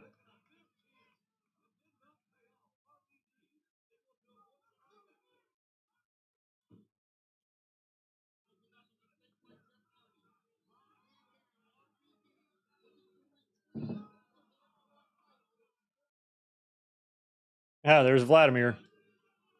Always out there. Jeff Hardy. What a sell.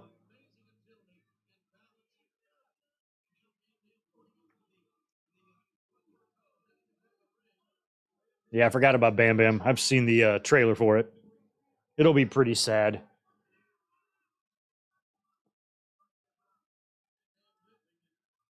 I remember really being fascinated with him.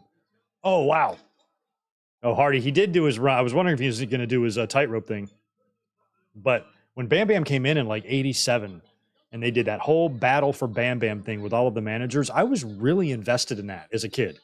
I thought it was a really interesting story. I was curious to see this guy for the first time. I'd only seen him in magazines, and the way they swerved you and he was a baby face, I liked it. I liked his look. He was exciting to watch in the ring. Oh, because he was so different than Bundy and a lot of the other big guys. He was doing cartwheels and he can move around fast and shit. And that was blowing my mind. He was different than Vader, too. He was just athletic, light on his feet, and still a believable badass because he's got flames on his body and flames tattooed on his head. Bam Bam was great. Oh,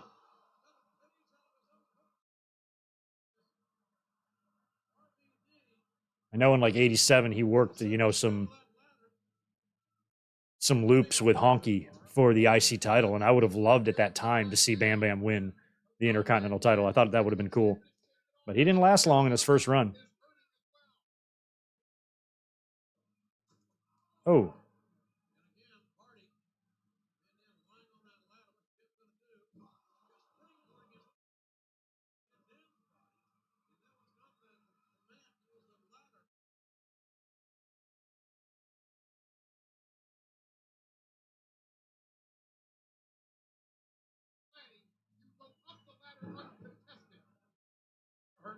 Hmm. Jeff Hardy holding his anatomy. Got to hold that anatomy, Jeff, when it hurts.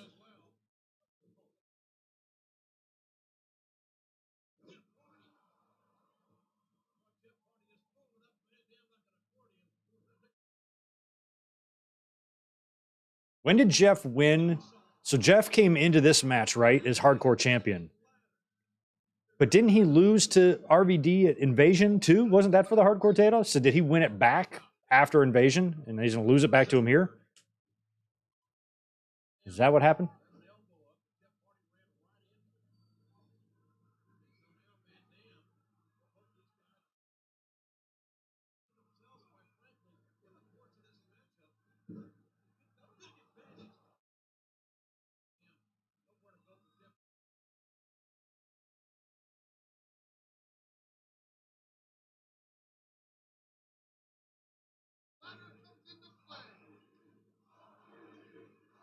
RVD chance here.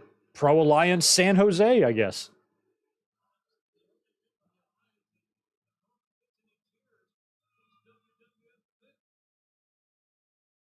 Yeah, that is true. Jim Ross brought up a good point. He's really the only, he was super over. RVD was one of those guys who were heels that kind of got cheered anyway because of how good he was. Oh, wow. He's going to do a Rolling Thunder from the other side of the ring. Oof. Jeff bounces.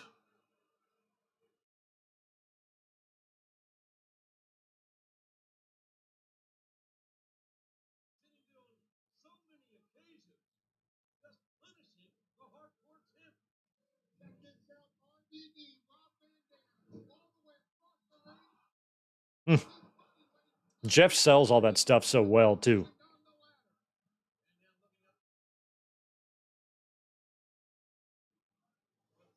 Until the age of 9, you called him Bam Bam Bimolo. Bam Bam Bimolo. How did he die? From what I remember, I'm pretty sure it's an overdose, which is a shame because he was a good dude. He rescued some kids from a fire. He got all burned up. You know, he was a hero. You know, he just got into that life like they all did. He was only in his 40s, man.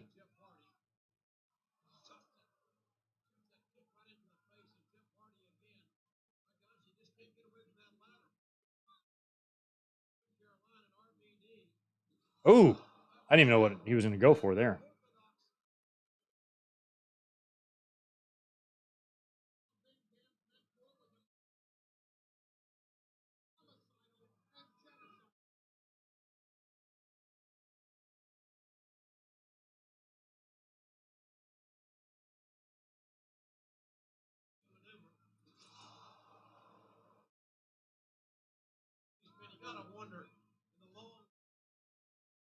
Ooh, we haven't gotten to the point of them having like 13 and a half ladders out there, I guess, but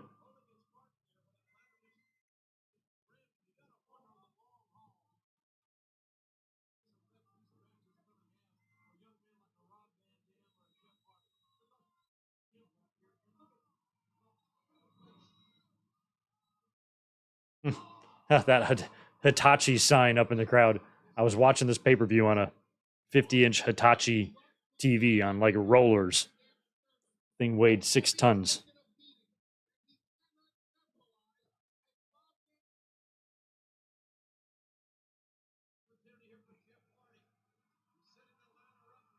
All right, it's up.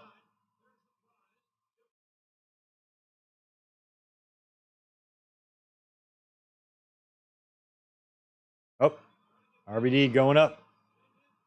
Just a kick, right? Probably not a drop kick, just one. Nope. Yeah. One kick right to the gut. I'm hoping we get like a frog splash off the ladder.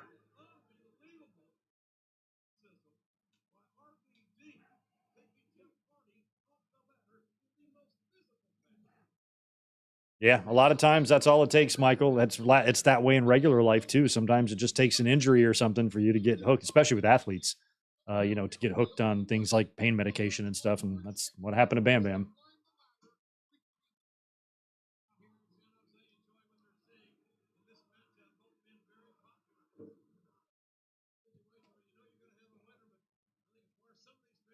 I was glad to see Bam Bam get work.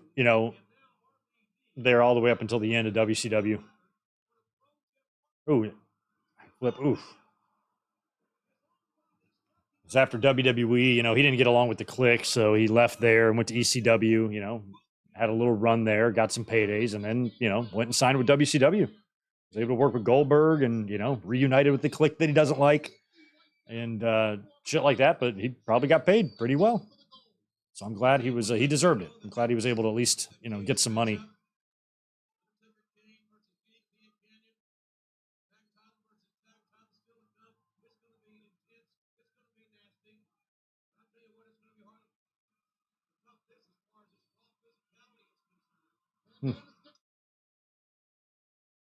Jeff. Oh wow. Those can always go really wrong when you're gonna take the ladder out from under someone.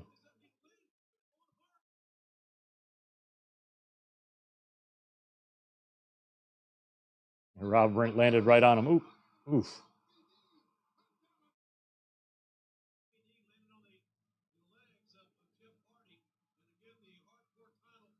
I don't think I could be a referee. I think it's a lot of pressure, and I wouldn't want to be in there if somebody gets really, really hurt. Well, I couldn't be in like an EMT or anything. I wouldn't know what to do if someone's guts were just laying out in front of me. What do? We put them back in? Why do we? I don't know what we do. Swanton missed.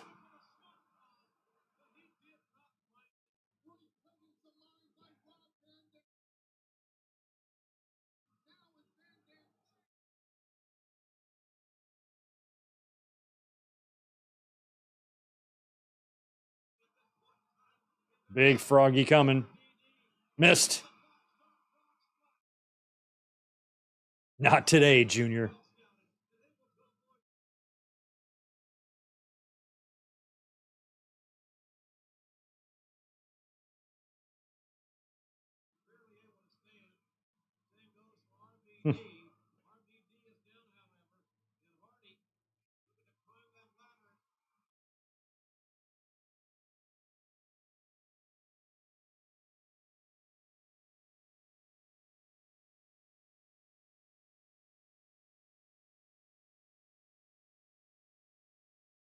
Oh, God.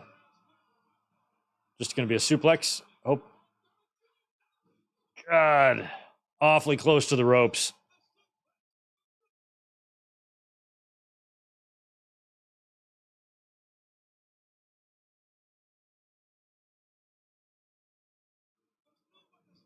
And just not a great landing either. I mean, there's only so much of that fall you can really break.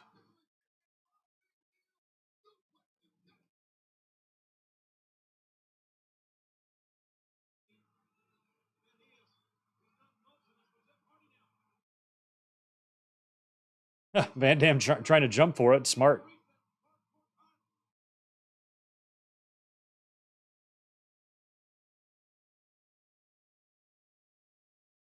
Oh, he's going to do a sunset maybe?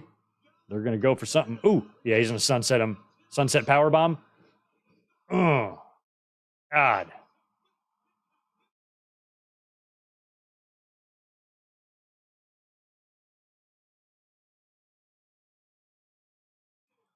Hmm.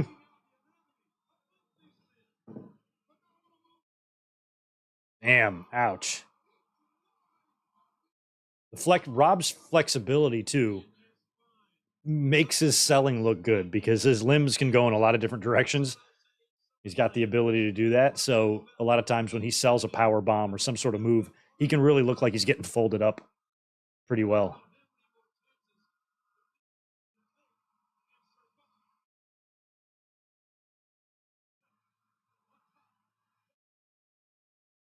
He's got it. No, they're going to do the thing. Why?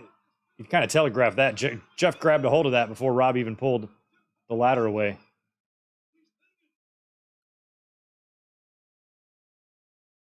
Is he going to swing him? Like, I feel like, Jeff, you can just let one hand go. You can hang out with one hand and just unhook the belt. I can do it. Oh, no. Oh, no. Oh, he tried to kick him. I don't know what they were going for there. So was Rob Van Dam trying to jump from the top rope and actually hit him up there? He like clipped his feet. And then Rob Van Dam laid right under Jeff prone. I don't know what the point of that was. Wasn't what was intended. That's for sure.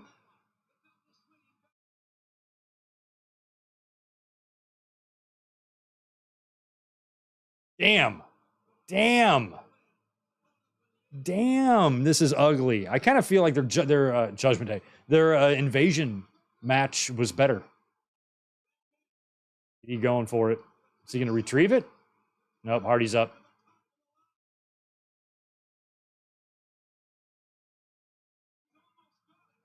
He's got it. Wow, interesting finish.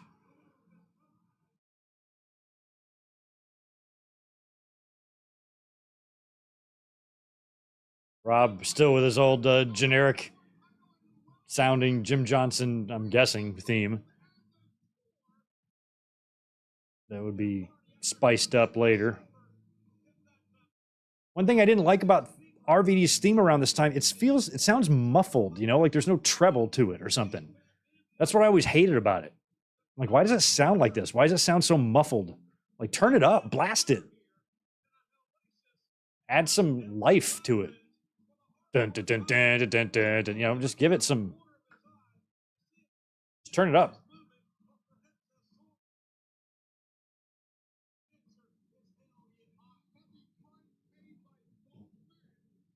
Some much welcomed cloud cover in San Diego today. It's been so damn hot. And I'm loving it. The house is not hot. Windows are open. So nice.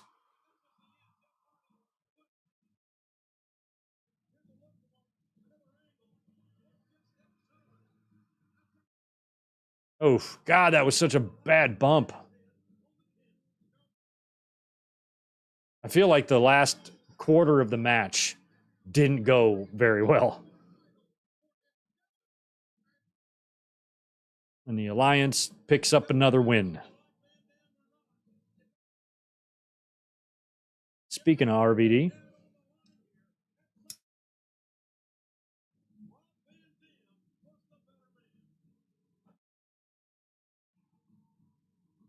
he kicks the ladder over almost in frustration. Shane's got a present.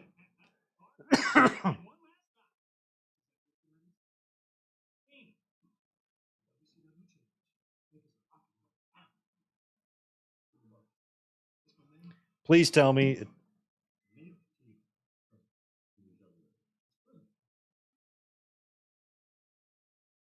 Did Shane put his dick in a box because the fans always call him a you know what? What is this? Bookends. Oh, that's kind of cool, actually. For all your books, because Booker T has a lot of books. You didn't do that. That's actually a really cool present, to be honest. Bookends made out of the table that you smashed a wrestler through. I want bookends or Booker T bookends. We smash some more, make one for Greg.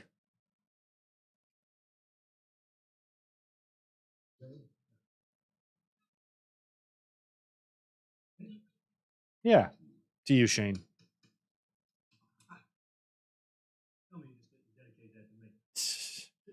Shane, I don't think you can be whiter than you are. Hey, check it out. It's Sarah.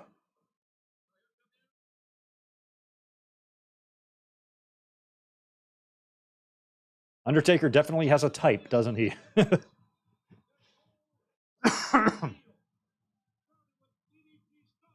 Oh, yeah. It's time for the cage match. I forgot.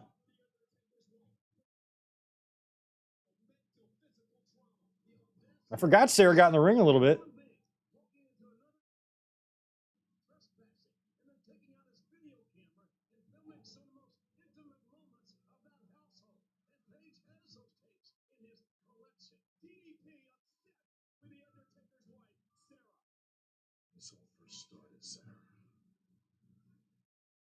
I don't recall, or I've never heard anything about the Undertaker's personal relationships. They've never been reported on in the news. I've heard a couple of rumors, but I never heard why they got divorced or what happened. I heard a crazy rumor that Brian Lee might have been involved in something. I don't know anything about it at all.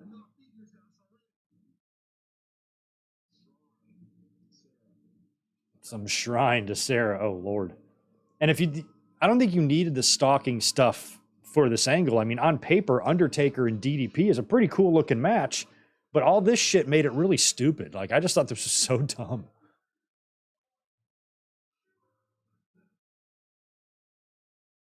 I mean, maybe it wasn't necessarily that bad of a wrestling angle. It was just, I guess people just wanted DDP to do more, I guess. But if the Alliance are the heels, you got to do heel shit. So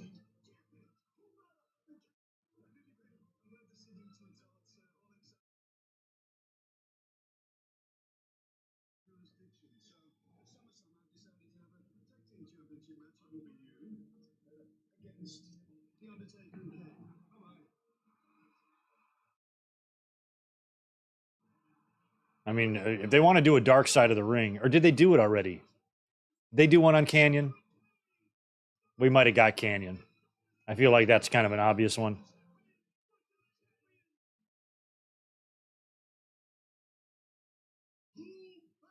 But if they haven't done one, we need one done.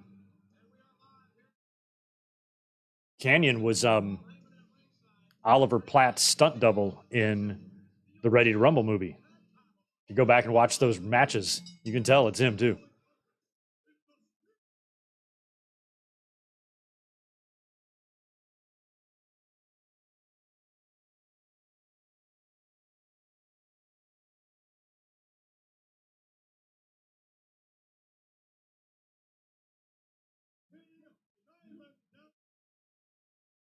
So Canyon is a double champion at this point. He's also U.S. champion, which I kind of forgot about.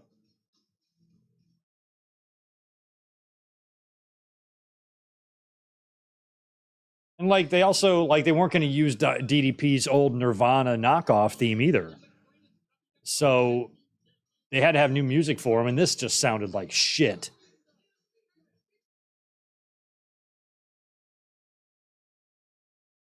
This might have been the one they might actually use this. This might have been his WCW theme after the Nirvana one, but it just sucks either way.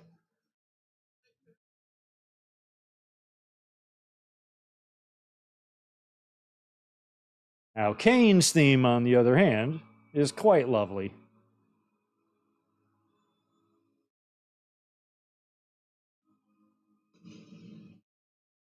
Yeah, the Hannibal involvement in the Abdullah dark side was weird because of all the things we know about Hannibal. So I was like, holy shit, they got Hannibal on here? I'm like, he just got all sorts of trouble.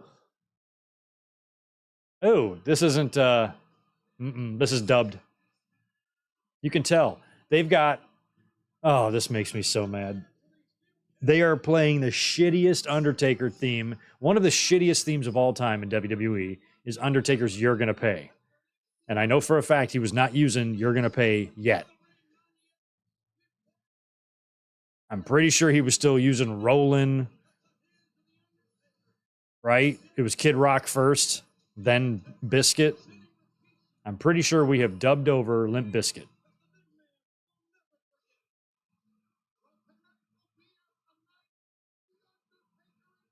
Yeah, this is terrible.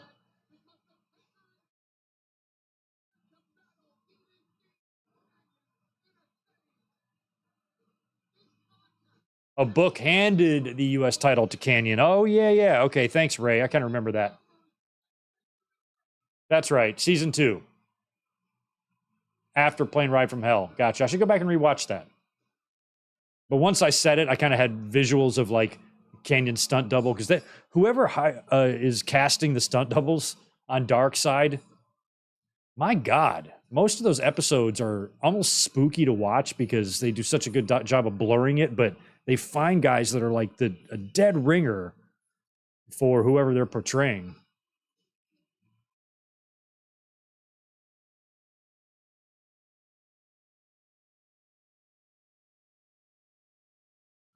Look at these guys are scared shitless. So clearly, Brothers of Destruction are going to be winning these tag team titles, right?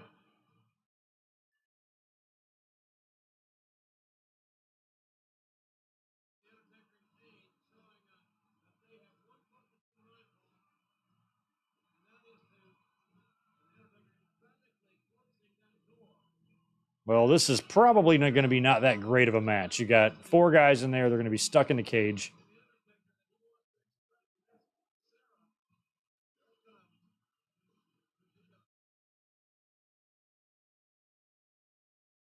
Sarah and Michelle McCool. Not bad, Undertaker.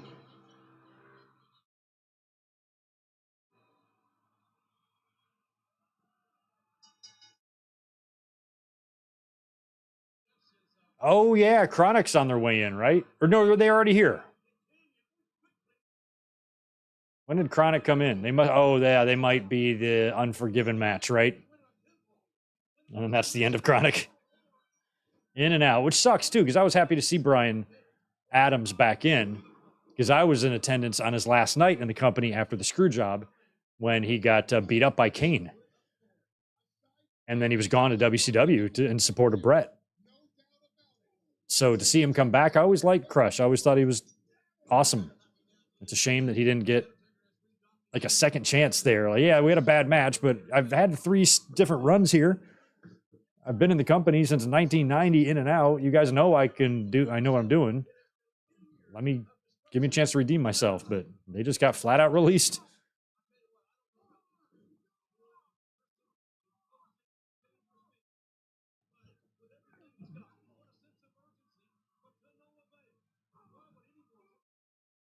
Way back in the day in WCW, Undertaker and Page were kind of on the same level, like undercard, although Page was doing a little more commentary here and there.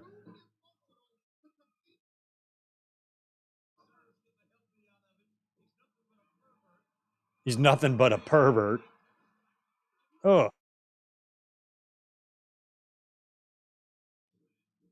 He's nothing but a pervert. I don't know, JR. We've seen your likes on Twitter.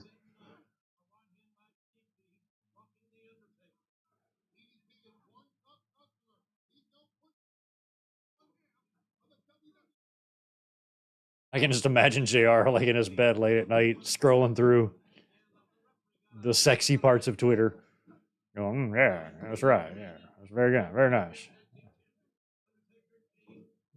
She's a third of my age, but that's okay. Ooh.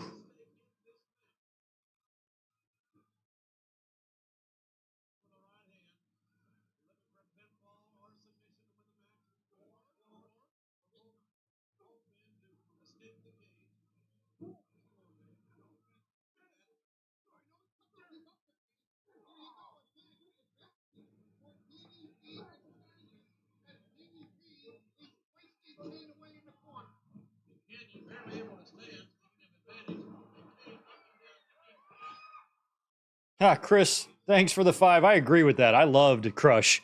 He should have slammed Yoko. He almost did too. I would have been cool with a Crush push. It was weird seeing him come back after his demolition run, though. And they basically kept him the same name, but instead of, the Road Warrior type of look, now he's very fluorescent with big blonde Billy Ray Cyrus hair. Oh, Canyon. But I did like Crush. I did like Babyface Crush. He was very 93. I think of Babyface Crush in 1993 and the way like pop culture felt. Like things have colors. I see things in colors a lot. And I always remember 93 as being a very bright and vibrant year for whatever reason. The Pepsi might have been clear, but everything else was very, very vibrant. 94 is orange to me. I don't know how to explain this.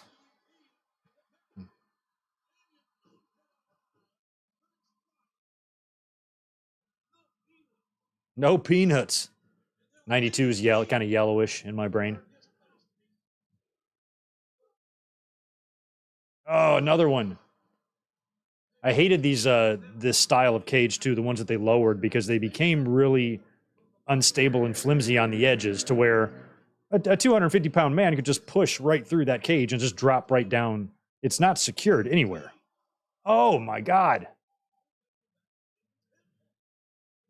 You could squeeze out of there. Basically, if that was prison, those guys could get out. Damn.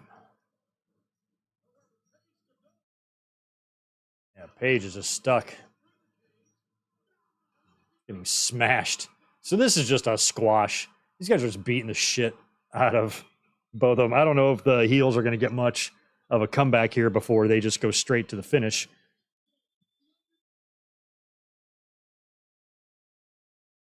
Yeah, 90 was a colorful year too. It was.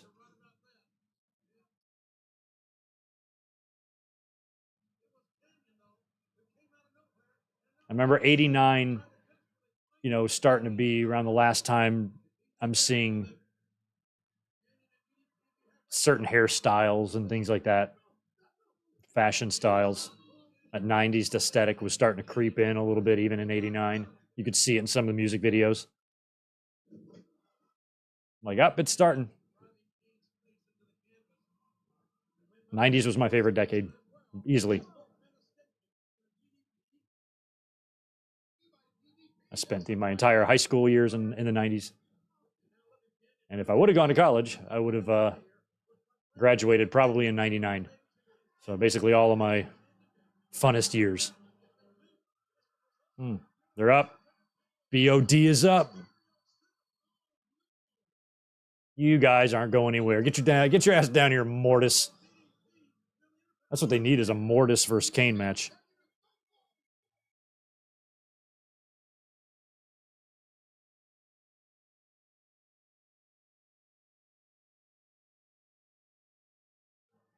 Oh my God.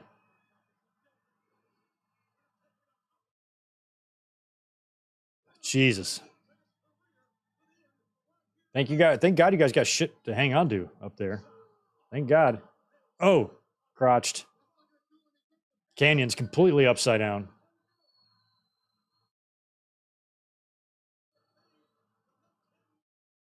Let him fall.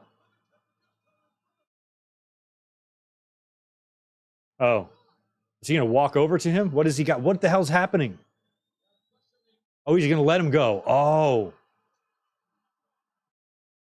Oh, okay. They're going to let him escape, and now it's going to be 2-on-1. And there's nothing. That's actually pretty smart. I got a chain. I got my brother. We're about to chain you up. Canyon's like, I'm out of here. I don't want to be chained up. You are the stalker, DDP. You've got a husband and brother-in-law coming after you at the same time with a chain in a cage. I almost didn't recognize little Brian Hepner out here looking like the lost 98-degree member.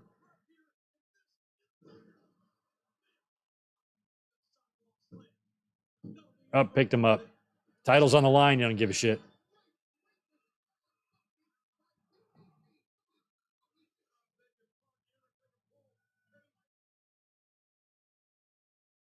I kind of wish they would have put the IC title on Crush. That would have been cool. He did have him. He had an IC title shot against Shawn.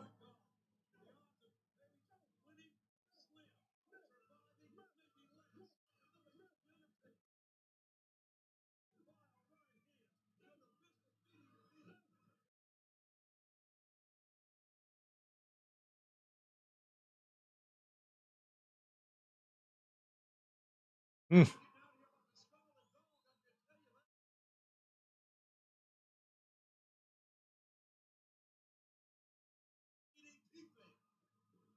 Oh.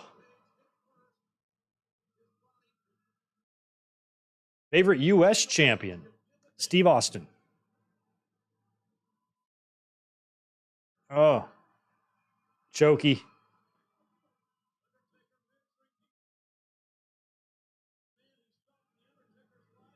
I'd like to see somebody actually measure someone.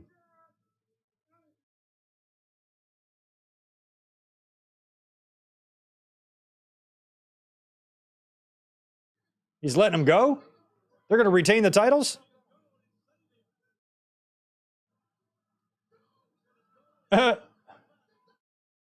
are you letting him do that? That makes no storyline sense. Undertaker's one of them good old boys. He ain't going to just let this fly.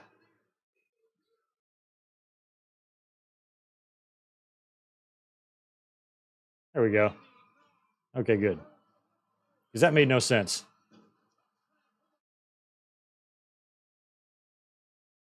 The Undertaker lied. He's a liar.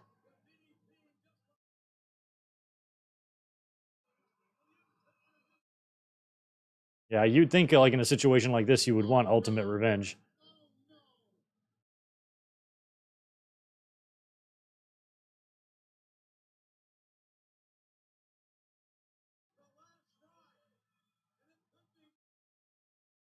Ugh. That's going to be it.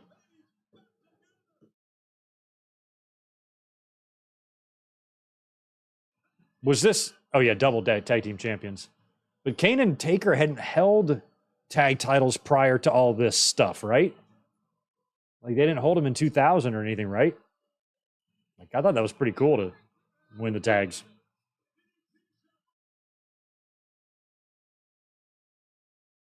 I hate this song. It's so bad. Like Undertaker had some pretty epic songs, so I guess he was due to have a bad one. But the lyrics are bad. The song is bad. Everything about it is bad. You're gonna pay. Oh, shut up. No Kid Rock or Limp Bizkit fan, but both of those songs fit him better than this shit did.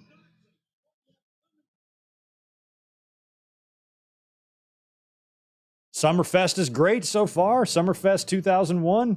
Keep if you haven't clicked that like button, please hook me up.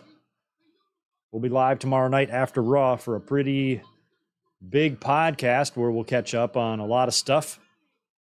Mondays are going to be a destination, at least for the next few weeks on the channel, because my weeks are super busy right now, and Monday is just a really good night where I'm available to talk as long as I want. Might have to stay up a little bit late to hear me, but it's my one night to really get up and let loose. So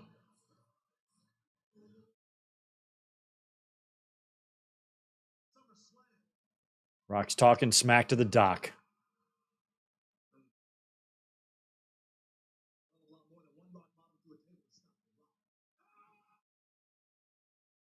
Man, I'd hate to always have to worry about ducking meat, you know?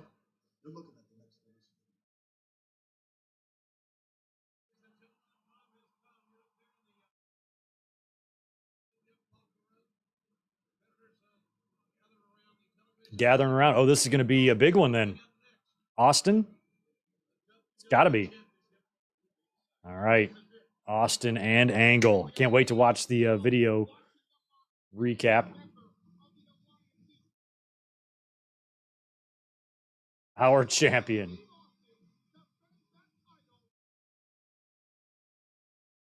I loved the night that the WWF guys ran off the alliance and Undertaker extended his hand to Angle and helped him up. And that was a huge deal for me as a fan. I'm like, that right there is like almost a seal of approval. Seeing Kurt transition into babyface and respect of the legends, you know, like he was a made man. Angle is one of my favorites ever.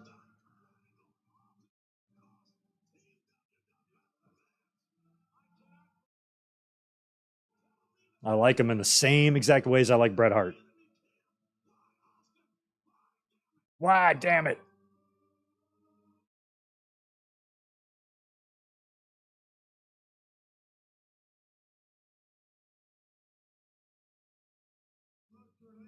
You want to hug Kurt? They're always so jealous of each other.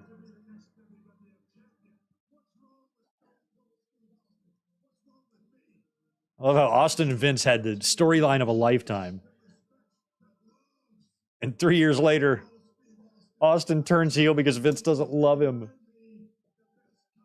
Doesn't love him enough.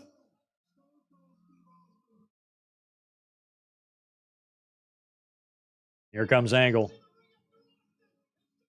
Fans starting to cheer for Angle. I love to see it. I was happy. I mean, the talent, man, even though the invasion, they didn't have the WCW talent, the talent in the company was great. RVD, Angle, Benoit, Jericho. Eddie was kind of there, but kind of not.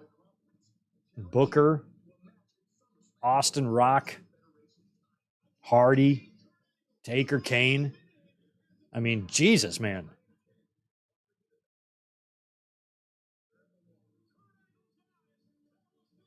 I mean, you had no Eddie and no Triple H at the time, I don't think, and no Benoit. But the roster was still stacked with talent. It was just the invasion angles wasn't working.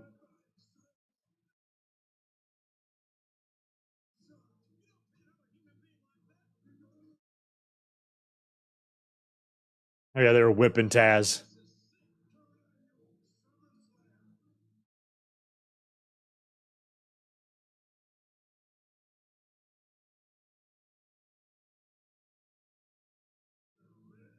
I mean, it made sense for him to join the Alliance if they wanted to keep him a heel because they turned him heel at WrestleMania. So they would have had to undo that or have him join the Alliance. That was the only way to really do it. He had to join them just in order to keep his heel run going. Otherwise, he'd never be able to be a heel on WWE's side. So they kind of only had one option for him, you know, unless they just wanted to completely abort the heel turn from WrestleMania and turn him back babyface, which he was for a week until he did the turn at Invasion. But looking back, you can kind of see why they did it.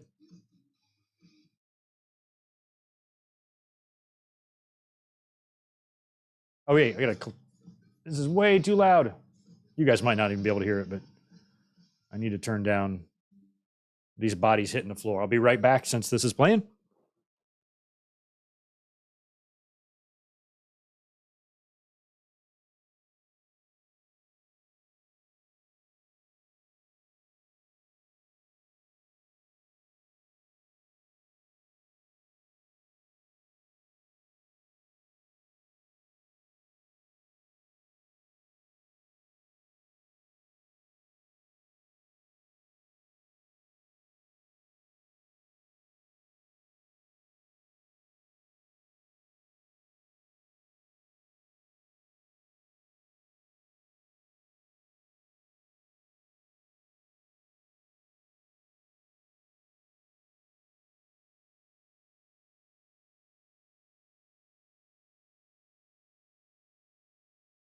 All right.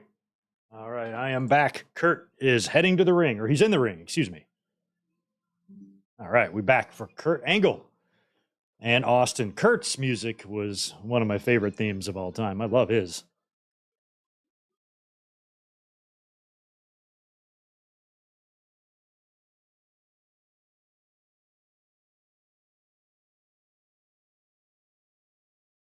Did they just use Ray's WCW theme? When?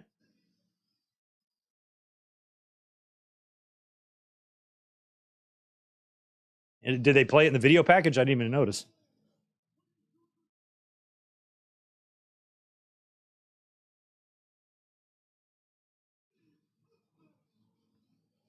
This was crazy. They kept trying to figure out themes for him. They would stick with this one finally, but it was hard to find a heel theme for Austin because fans wanted to naturally react in a babyface way to his other theme. But this one, oh, here we go. We're going to have a fight right here in the entranceway.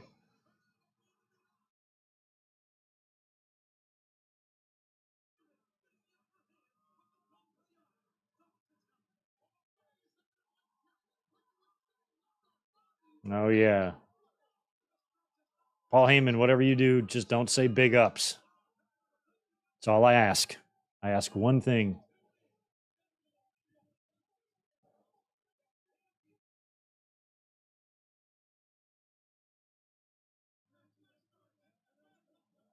Oh, was this dubbed too? Did he come out to his Disturbed theme here? I actually thought that sounded pretty good. I didn't realize it was dubbed. I thought maybe that was really his theme. But yeah, that might make sense that it was dubbed because I thought it took a little while to get to the theme we just heard. They even at one point had like a slowed down version of his song, remember?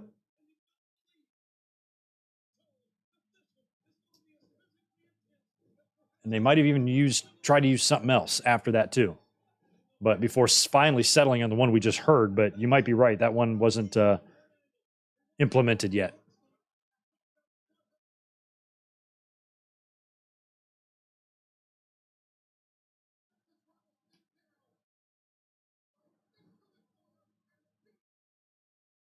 Okay, Austin last used Disturbed at Invasion. Gotcha. Okay. So yeah, that was legit what we heard there. Ooh.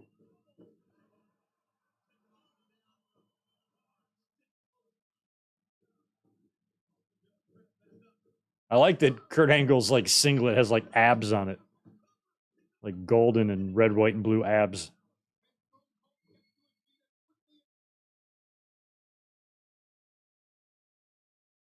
Okay, so yeah, so now you're saying didn't debut until October 01. So yeah, that probably was dubbed. So I don't know what song he came out to here. I have no idea on the real actual video. I don't think I have this on VHS.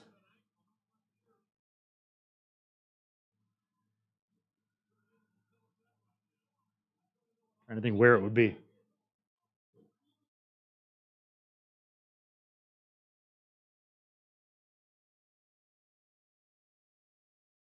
Aha.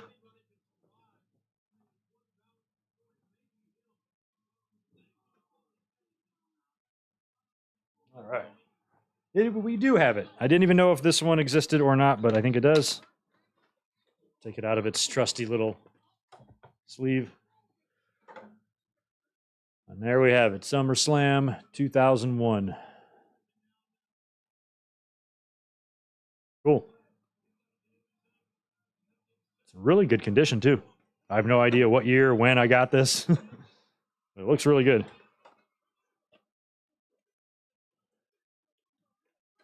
Back in like 2014 and 15, I think maybe.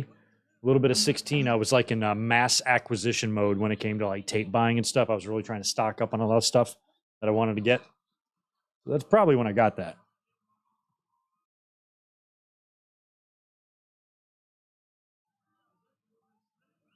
So then all the stuff that they would do with Austin and Angle, like on the bridge and all that, that would happen after this, right? Because Austin would escape with his title. I know Angle gets bloody.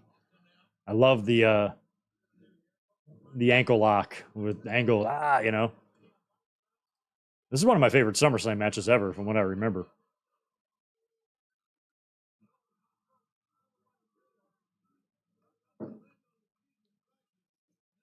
I was bummed out that they moved Kurt back to heel by Survivor Series because I really liked him as a face.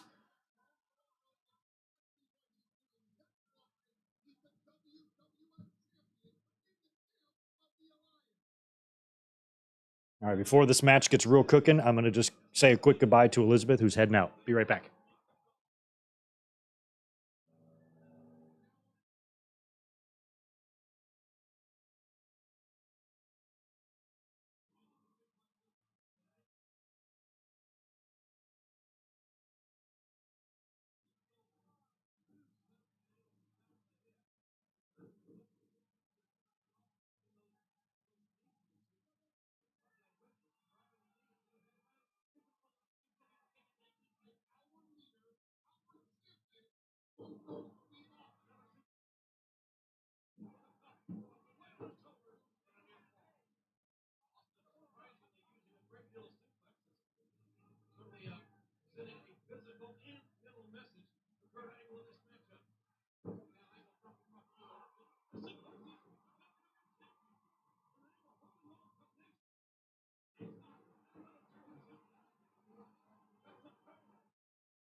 All right, I am back. All right. Thank you for that.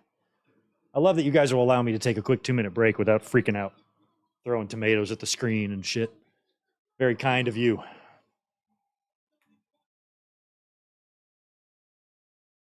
I missed 5 suplexes? Son of a bitch.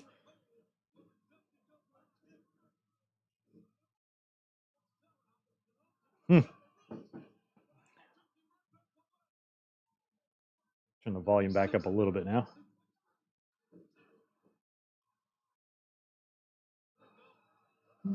Suplex City. Austin just got taken too.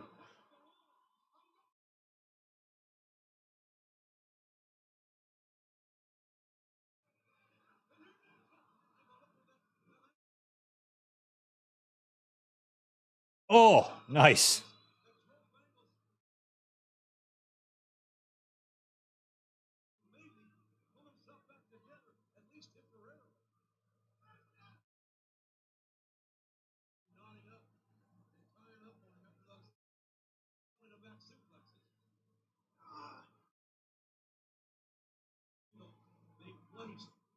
That's an obscure fact. This year's WrestleMania was the first one on April 1st where the main event wasn't face versus face. I only know of one, and that was WrestleMania 1. Or not WrestleMania 1, WrestleMania 6, Hogan and Warrior. I know that was on April 1st. But I'm not aware of any other April 1st WrestleManias. I'm sure there's been a few.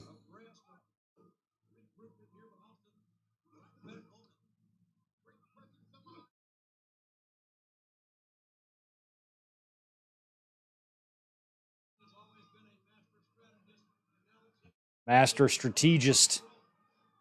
Wow, superplex. Wow. No, I've done a quick video on this fact before, but this is the only SummerSlam that something crazy doesn't happen to Austin. He worked a pre-show match in 96, almost got killed by Yokozuna, tearing off the ring rope. Then in 97 was the Owen pile driver. In 98, he got knocked unconscious by Undertaker in their main event. And in 99, he got all tied up in the ropes. He missed 2000, and then here, I think everything goes well. And then this is actually Austin's last SummerSlam. He never wrestles on one again. Stunner to Angle. No, it's not over, Paul Heyman. You crackhead.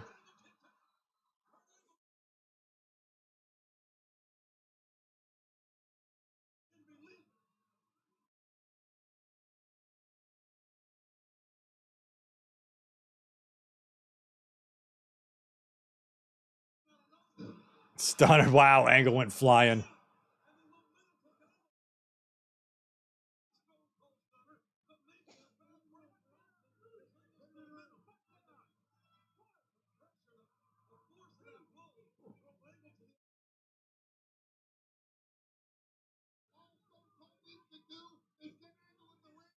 WrestleMania 17 was on April 1st? It was? Oh. WrestleMania 17, I'm certain was not on April 1st.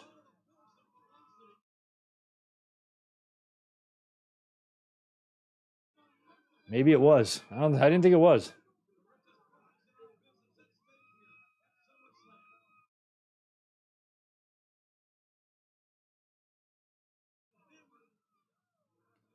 Oh.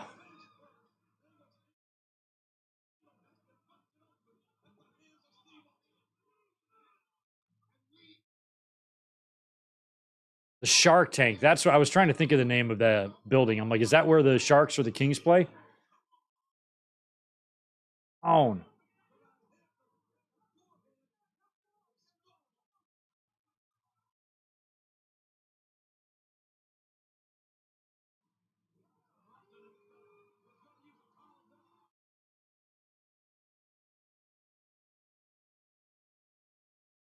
Wow. I did not know it was on April 1st. I always thought it was a different day. Interesting. Well, I guess that makes sense if the simulcast was on, what, the 23rd is the anniversary of that?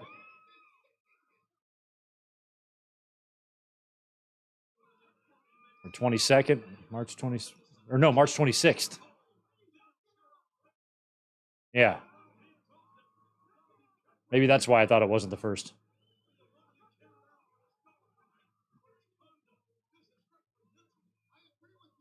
Yeah, Angle busted open here. We missed that. And he's bleeding hard, too. That's what I remember about this.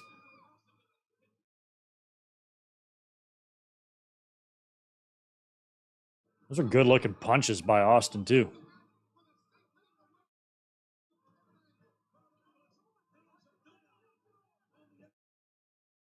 Hmm.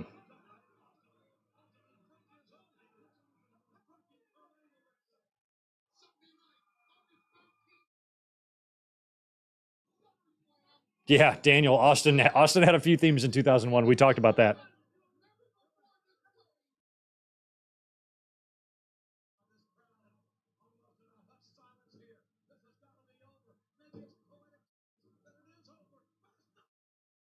Angle survives.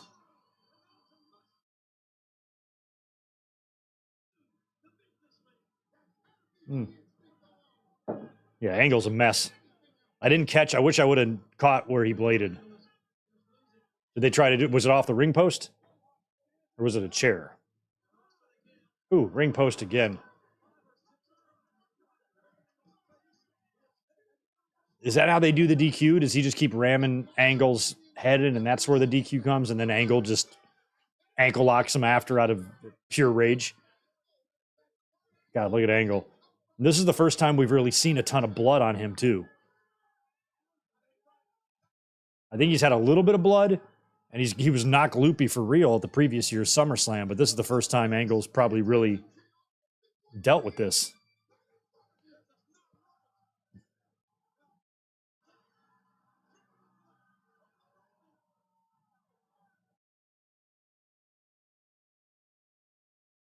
Angle would get pretty hardcore. Still to this day, the craziest thing I think I've ever seen is when he debuted and headbutted Samoa Joe.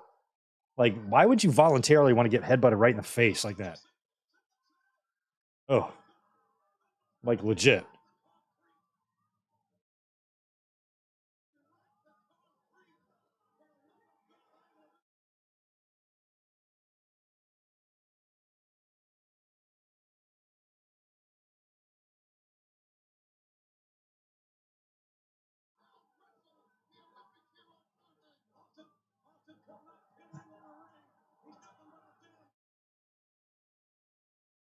The ref, I mean, I feel like these guys have been outside of the ring.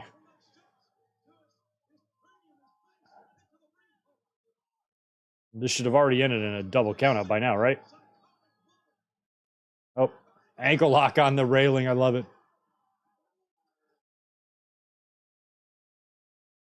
Hmm.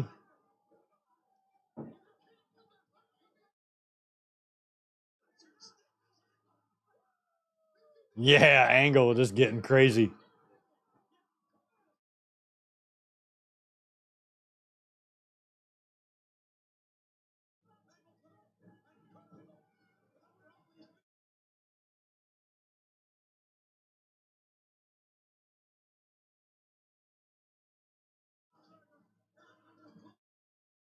He's got him now.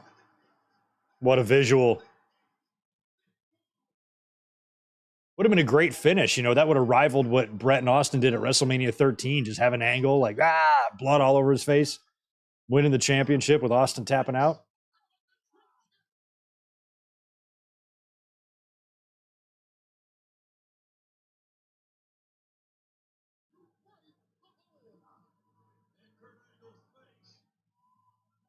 I mean, what a year Angle has had. Since the previous year, he was getting a title shot already. Then he would win the title, drop the title. Now he's a full-blown babyface, whipping ass on WWE's top star.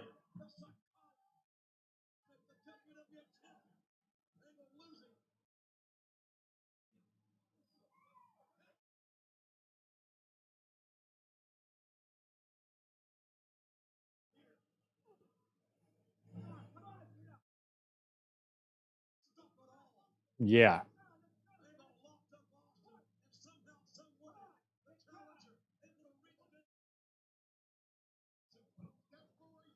Yeah, you know, Hugo Savinovich over there selling it.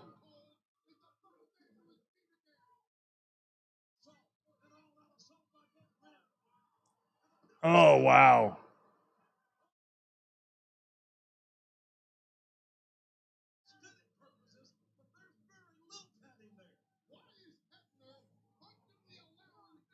Look at it. There's no gloves back then. Earl's hands are all bloody.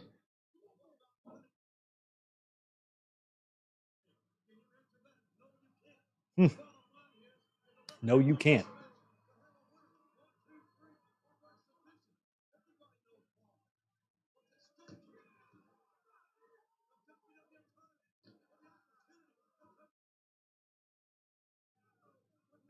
Is that like Mark? Is that Mark Madden in the corner there? The WWF shirt can't be. They never used him for anything, did they?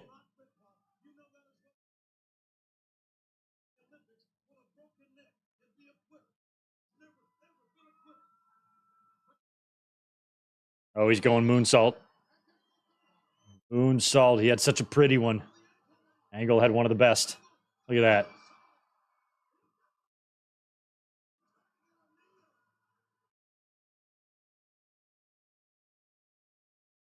Angle had a wow. He had a lucha-style floater. I mean, a lot of the Mexican guys have the floating moonsaults like that. And he just busted it out like it's nothing. A year and a half in the business. Here, let me just hit you with... Oh, my God.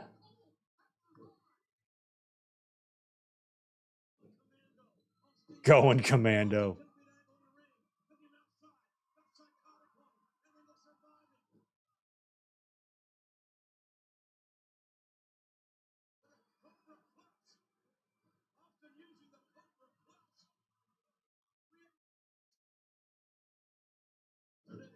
Ha! A guy by the name of Ringmaster. Whatever happened to him? I think he went on to win the Southpaw Wrestling Tag Team Championships with Flex Cabana. It's about as far as they ever made it, as far as I know.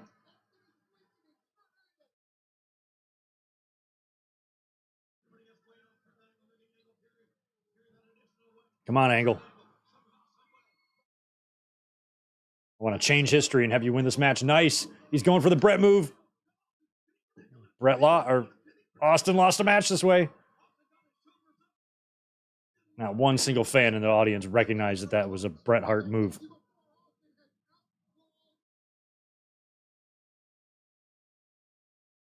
Yeah, it just kind of looked like him, this big fellow that was in the corner there. He's trying to get out of the way of them brawling, and he just kind of looked like him for a second. I'm like, why would he even be out there? Fuck Mark Madden. He's an asshole, too. Always got some jerk-off shit to say. Such a douche.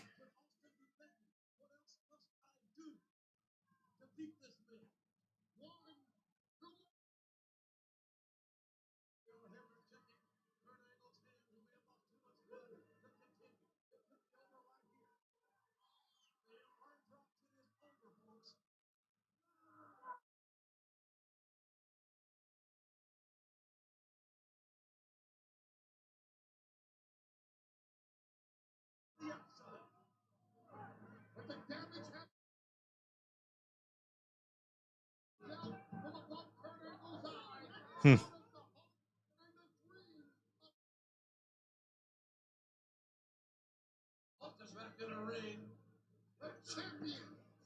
Huh, I forgot LA Knight was the $1 million champion. So I got to go Ringmaster. I forgot about that.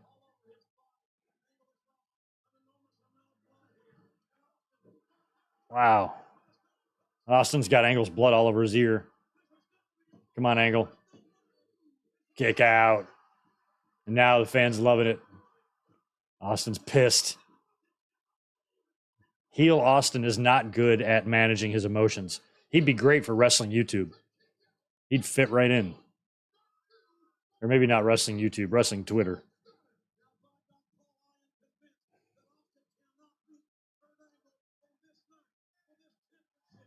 That blood all over Austin.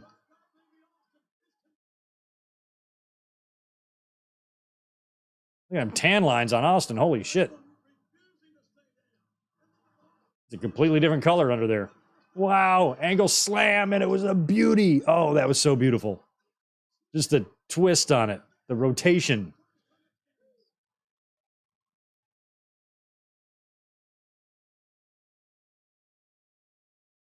Angle seeing the most blood on himself he's probably ever seen.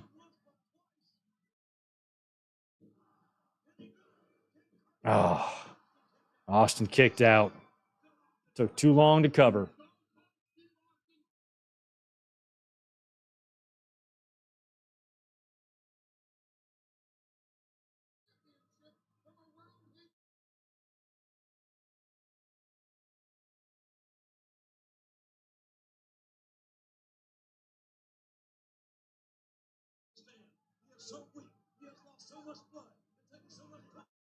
Oh, that's how it happens? You just punched the shit out of Earl Hebner. That's one way to get out of losing your title. Just punch the referee in the face.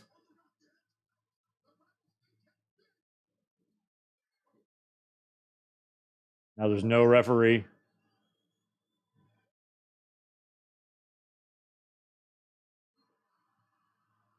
I was going to count. Now, why wouldn't this referee, why wouldn't Kyoto All for the bell. He saw what happened, otherwise he wouldn't have ran out there. So it should be a disqualification. Oh, and that's what does it? Is he going to do it now? Austin's trying to. Oh, now he's going to stun him. What a sell. So Austin's trying to get disqualified, clearly.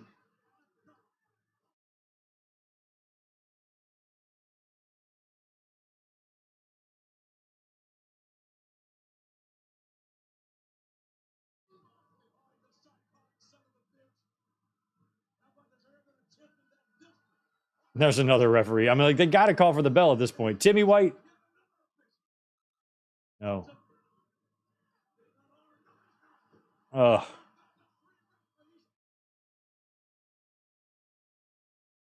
Oh, another slam.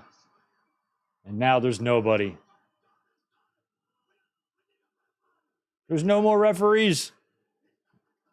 Here comes Nick Patrick. Oh, my God. Oh, he's going to ring the bell.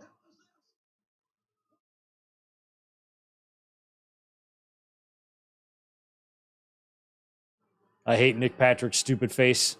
I hate what he does, but it's hard to argue with Nick Patrick here.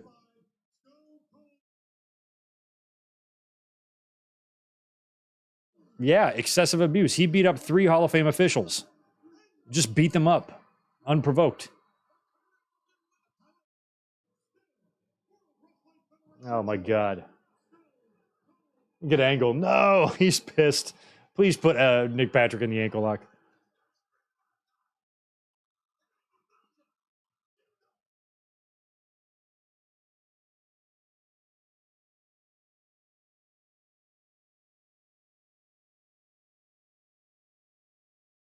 Rankin, he's tapping out. Oh, there's no referee because Austin beat them all up.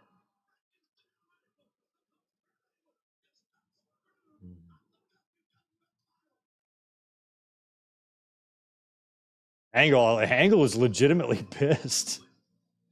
He almost looks like he didn't know the finish. He's like, you got to be fucking kidding me. I thought I was going to win this. Well, watching Kurt Angle snap the ankle of Nick Patrick is chicken soup for the soul, you know? Makes you feel good inside, warm and fuzzy. The more pain on Nick Patrick's face, the happier I am internally as a human. I'm at peace, inner peace. The more inner misery that Nick Patrick has, the more inner peace I have.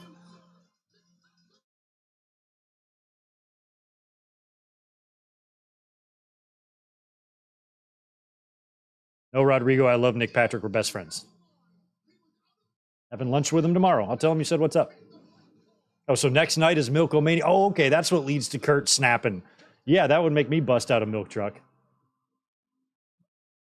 When did they talk about the milk truck recently? We were watching something on it.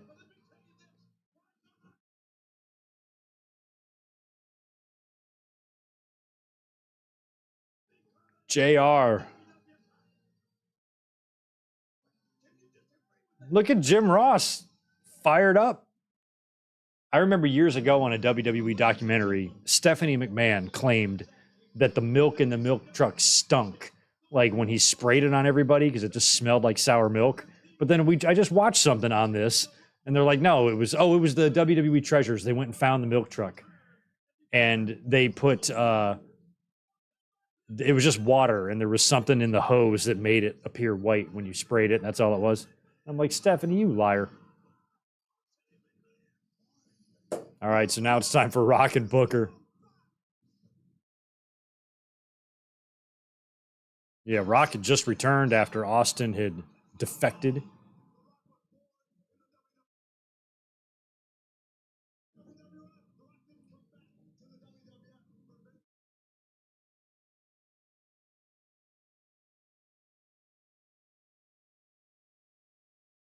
The people made the Rock.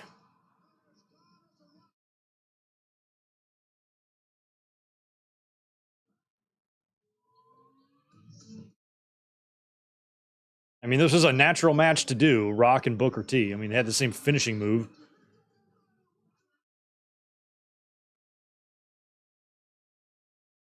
I mean, it's a dream match, really. I mean, at this time, Booker T and The Rock, seeing them wrestle for the first time was pretty cool.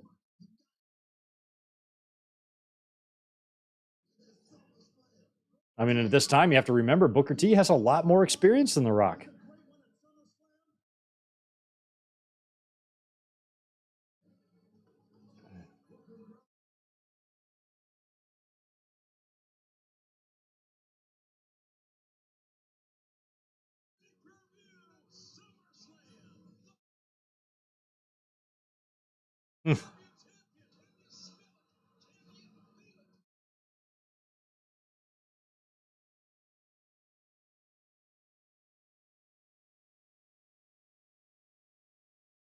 Yeah, it would have made no sense for Rock to defect to the Alliance. At least Austin had a previous run in both of the Alliance companies.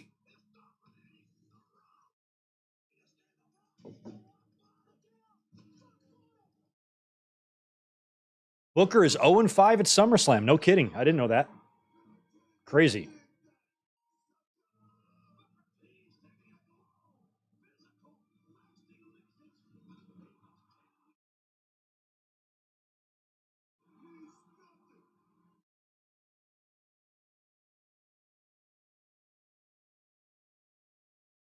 I swear, I just feel like Vince and WWE were really getting off on making Rock humiliate Booker T. You just got that vibe.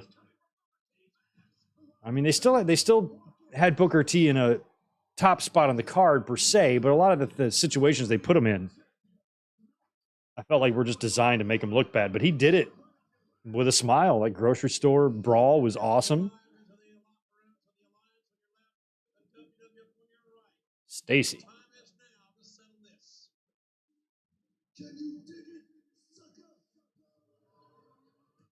I'm glad they kept Booker T's theme intact. I'm glad nothing was wrong with it and they didn't have to like give him a new one.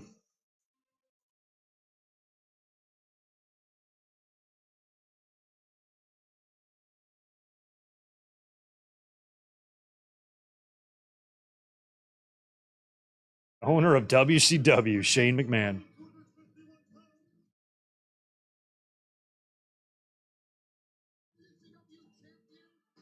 Like in storyline at Survivor Series, if WWE won, then the Alliance is dead and no more, right?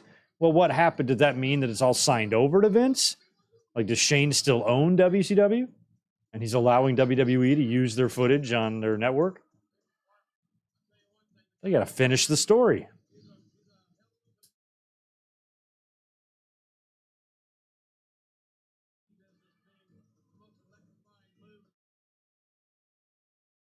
Yeah, this this theme is Booker's theme. It's perfect for Booker.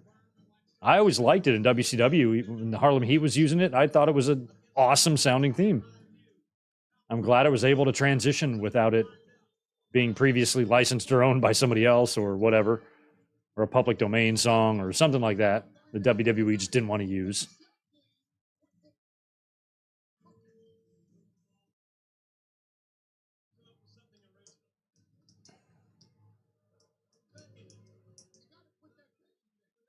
You got to quit that begging thing. Here comes The Rock.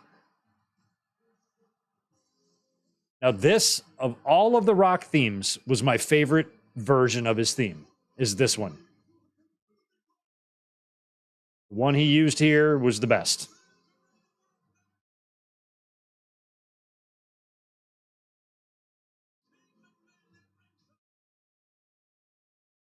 It was so over. Crazy to think about where I was in my life at this time, man. Jesus. Just left a comfortable life and a comfortable job and went to a whole different place, meeting new people.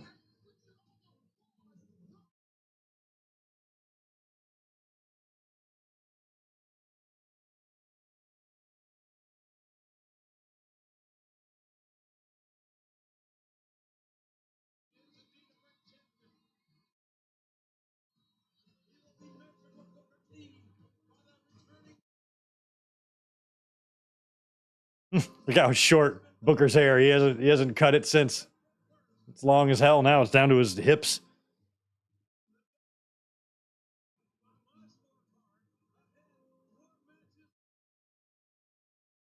remember on one of those I've seen Little Nate there. On one of the WCW shows where they were looking for Ric Flair robes, they went to a dude's house that like I went to a show with before. Like he rode in my car. He rode in the back seat of my car as we went to a show. He was friends with my other buddy who's a referee. And I'm watching that episode. I'm like, is that the guy? Is that the same guy that he looks like him? And I texted my friend. He goes, yep, that's him. I'm like, holy shit. Oh, look at Shane running. Holy shit.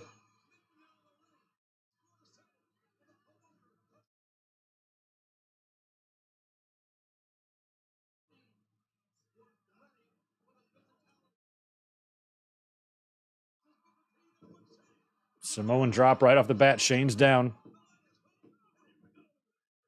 We got Little Nate as the referee here. I hope he's going to be impartial. Sneaky little blonde-haired bastard.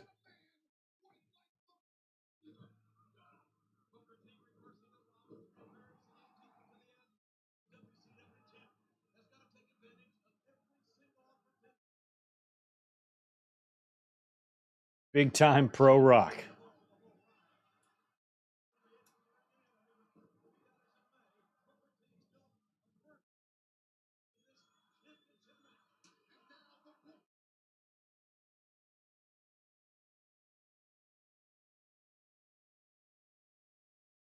I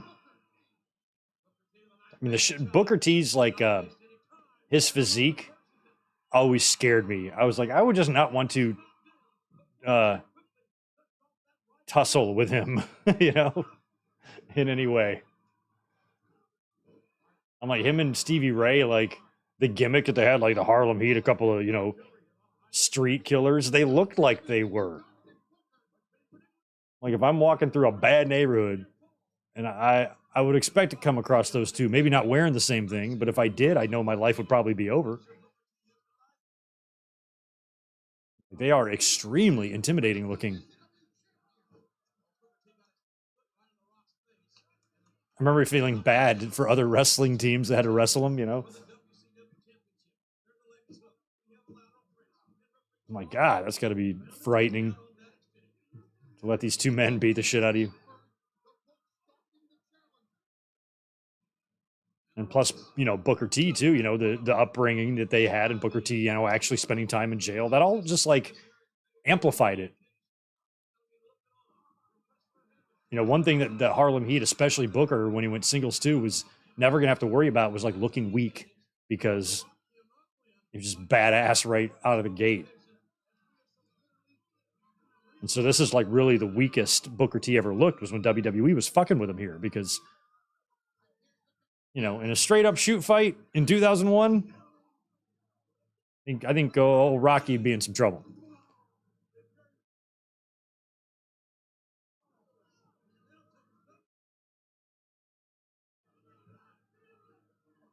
Who won the Booker T Batista fight? Did Booker T win that one too? Didn't they get into a little a little pinch fight backstage? You don't mess with Booker T. If I was a wrestler at that time, I would be like I wouldn't try to make it too obvious, but I would basically make sure that I was friends with him, you know? Like I wouldn't have it any other way. I'm like, I absolutely have to be friends with him because I don't want him to ever have a reason to kill me. And buy him presents. I got this. I walked by the store window and saw this and thought of you, Booker. Oh, just a bracelet. I'm like, oh well, yeah, it is, but it's got your initials on it.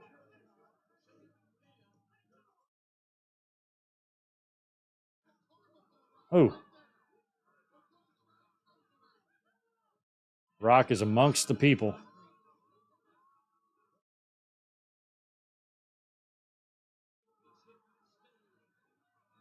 Oof.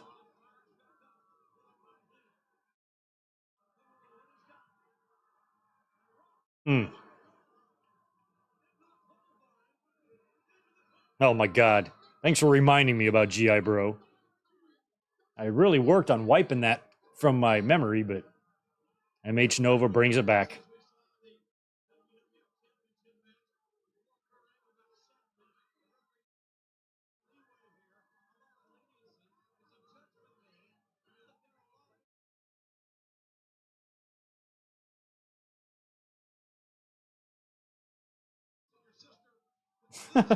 Jim Ross loved to be kissing your sister all the time. Yeah. I'm glad Heyman called him out for that.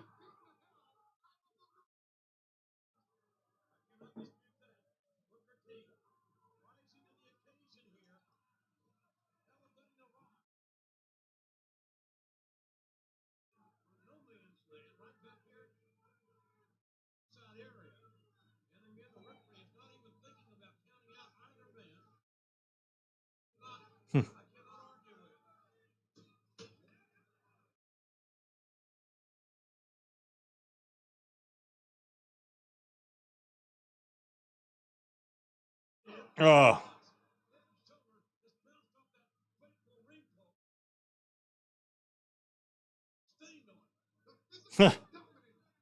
The blood of Kurt Angle still lays in the ring.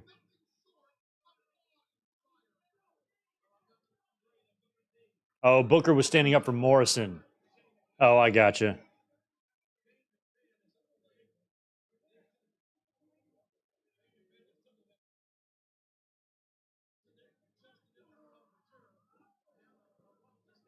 Huh, that's kind of cool. See, that's why you need Booker as a friend. Because if you're cool with Booker and he sees some injustice done to you, he might do some confronting.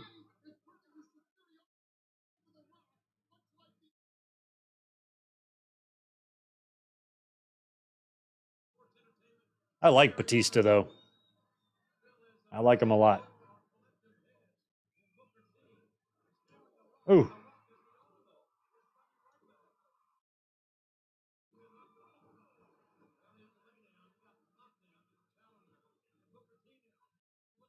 Like, it was so crazy. If you would have told me, I was at the previous year's SummerSlam watching Rock in the main event against Angle and Triple H. If you would have told me that a year later it's going to be Rock and Booker T in the main event of SummerSlam for the WCW title, that sentence wouldn't have even made sense, you know? And how quickly the world changed in wrestling in that year.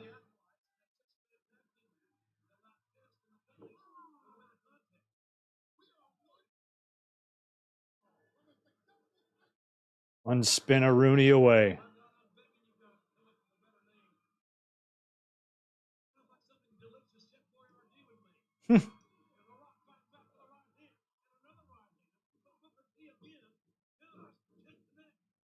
Oh.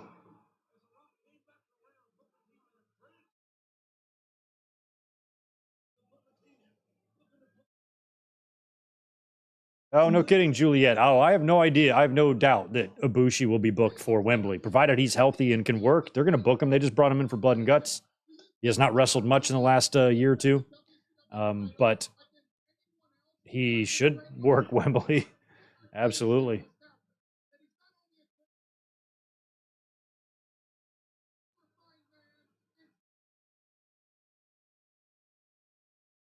That card should be coming together here in the next couple weeks. Like the Cole MJF stuff. Plus, you have to think about All Out. Darby Allin has already earned himself a TNT title match for that show, which is still ways off.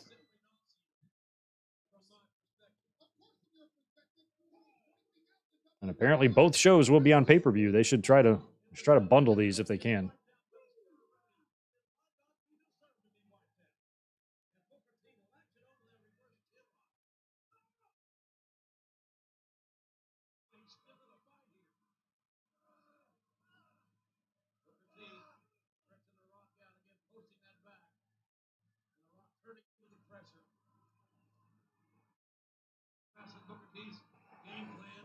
Oh.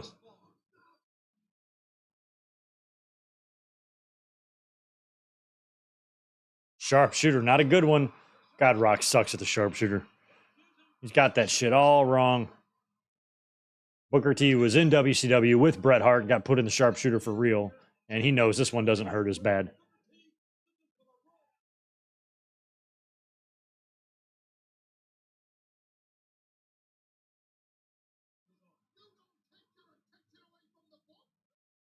You don't take your attention away from the book. Is this the fastest rise to pay-per-view main event in history? What did Booker T debut? Where it? Think about it. He debuted at King of the Ring. And that means he main evented the first two pay-per-views he ever wrestled on. Not a bad stat.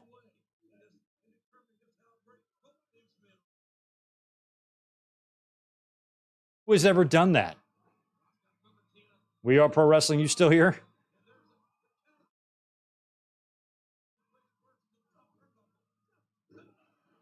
I'd say maybe, hell, not even Goldberg when he came into WWE. Well, maybe. He main evented Backlash. What did he do the next month? He didn't main event.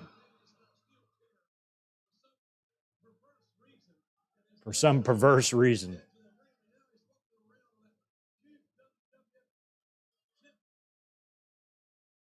Hasn't Brett heavily criticized The Rock sharpshooter? Probably. But Brett should criticize a lot of people because I think Sting's sucked worse than The Rock. Sting's was the worst. Shane's in the ring. Shane is always up The Rock's ass. He was all on Chris Benoit's side. Remember when he was feuding with Rock the previous year? He was with the Big Show when he was feuding with The Rock earlier that year too. Like, what is it with Shane and The Rock? Oh, Shane ate it. APA came out and took care of Shane, who's dead, but his eyes are still open. That is enough. That's it for Shane.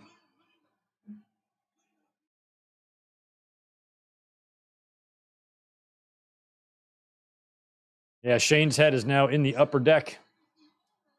That was awesome. That was awesome. Look at Shane. Whoop, boom. Oh, that's got to suck so bad.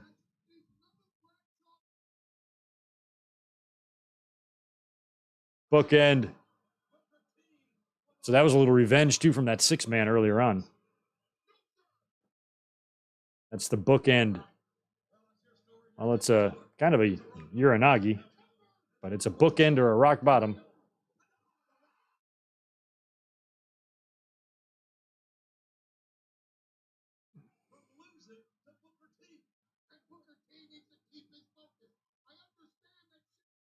Shane is just squirming out there.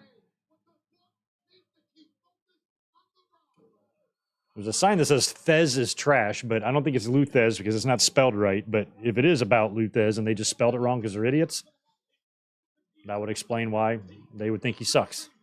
Oh my God.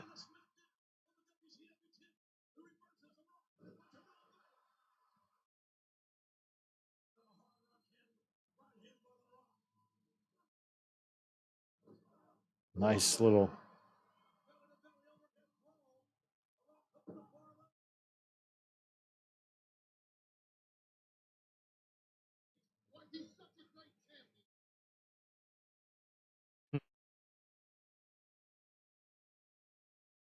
Up, spiny. Spiny to the Rock. You saw that, or to Booker, you saw that coming. I've experienced many of these people's elbows live back in the day. They are something.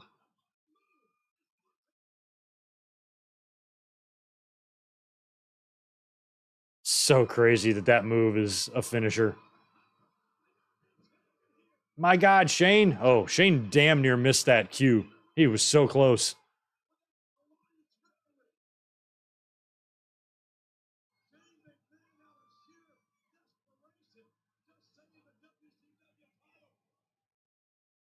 Uh-oh. Oh. Oh, now he has to take a rock bottom. That's it. Shane, stay down this time. Ooh. Loved Rock's punches.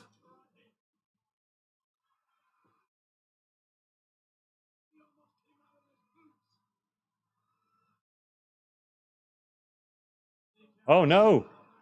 We're going to get a Booker's elbow? Or no, a Spinneroonie. I forgot about the Spinneroonie. I love how Rock rolls out of the way to give him room.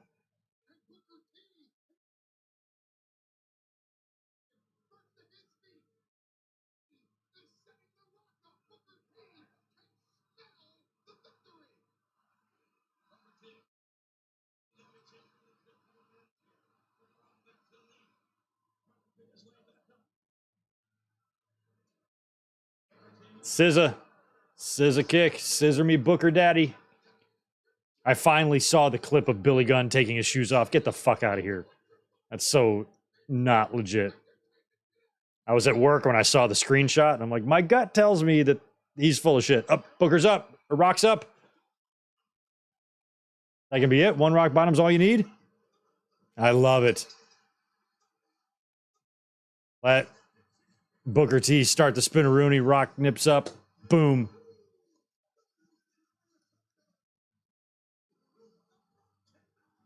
And that's a lot like how Rock beat John Cena at WrestleMania 28. Remember, John Cena is going for his little people's elbow. Rock was too old to do the nip up then, but he got right up, hit John Cena with the rock bottom, and won the match. Same finish.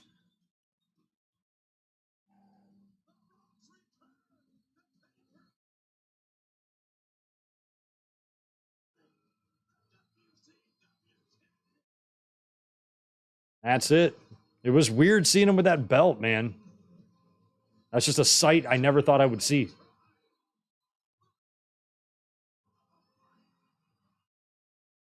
And at least Little Nate did the deed there, and he actually counted the fall.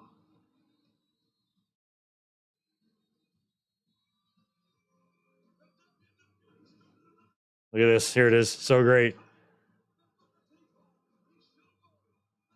He showboated.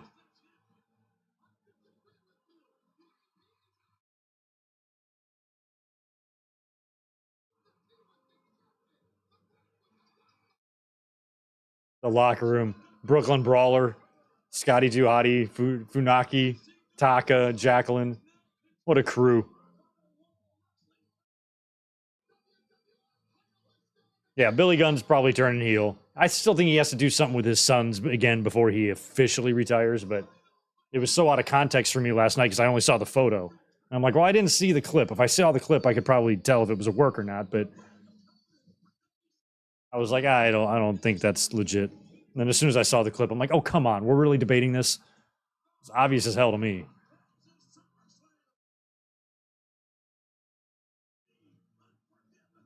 Oh, it will not be Unforgiven, which will be our next pay-per-view spectacular.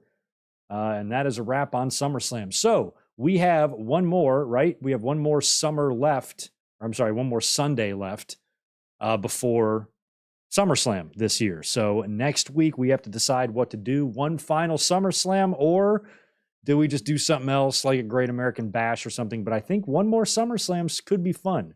I might put a poll up. I might decide on my own. I'm not sure. We'll talk about it, though. Next time you will see me is 24 hours from now. Right around this time, Raw is going to be going off the air, and I will be coming on the air, and we'll talk about Raw.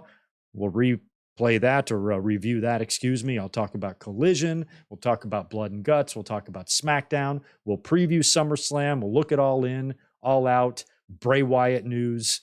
Whatever else is out there wrestling news wise, we'll get into all of that tomorrow. I apologize in advance for it being kind of late at night, but after Raw is a really good time for me to do these things. So we'll be up here tomorrow night doing that, and stay tuned. Working on a lot of other stuff too, despite my busy work life at the moment. But thanks again for being here. As always, guys, it was a fun night. I'm glad we finally knocked out this SummerSlam because it's a good one, and pretty much every match on this show kind of delivered. There was nothing that really made me yawn too much. I mean, the Brothers of Destruction and Canyon and DDP match was, wasn't great, but overall, I thought the show was fun, good matches, top to bottom, memorable show, and I'm glad that it got 71% of the vote on this poll. So you guys have a great rest of your night. Thank you so much. As always, sorry if I'm bunking my mic here, and I will catch you guys tomorrow after Raw for a big old podcast. Y'all have a good rest of your Sunday.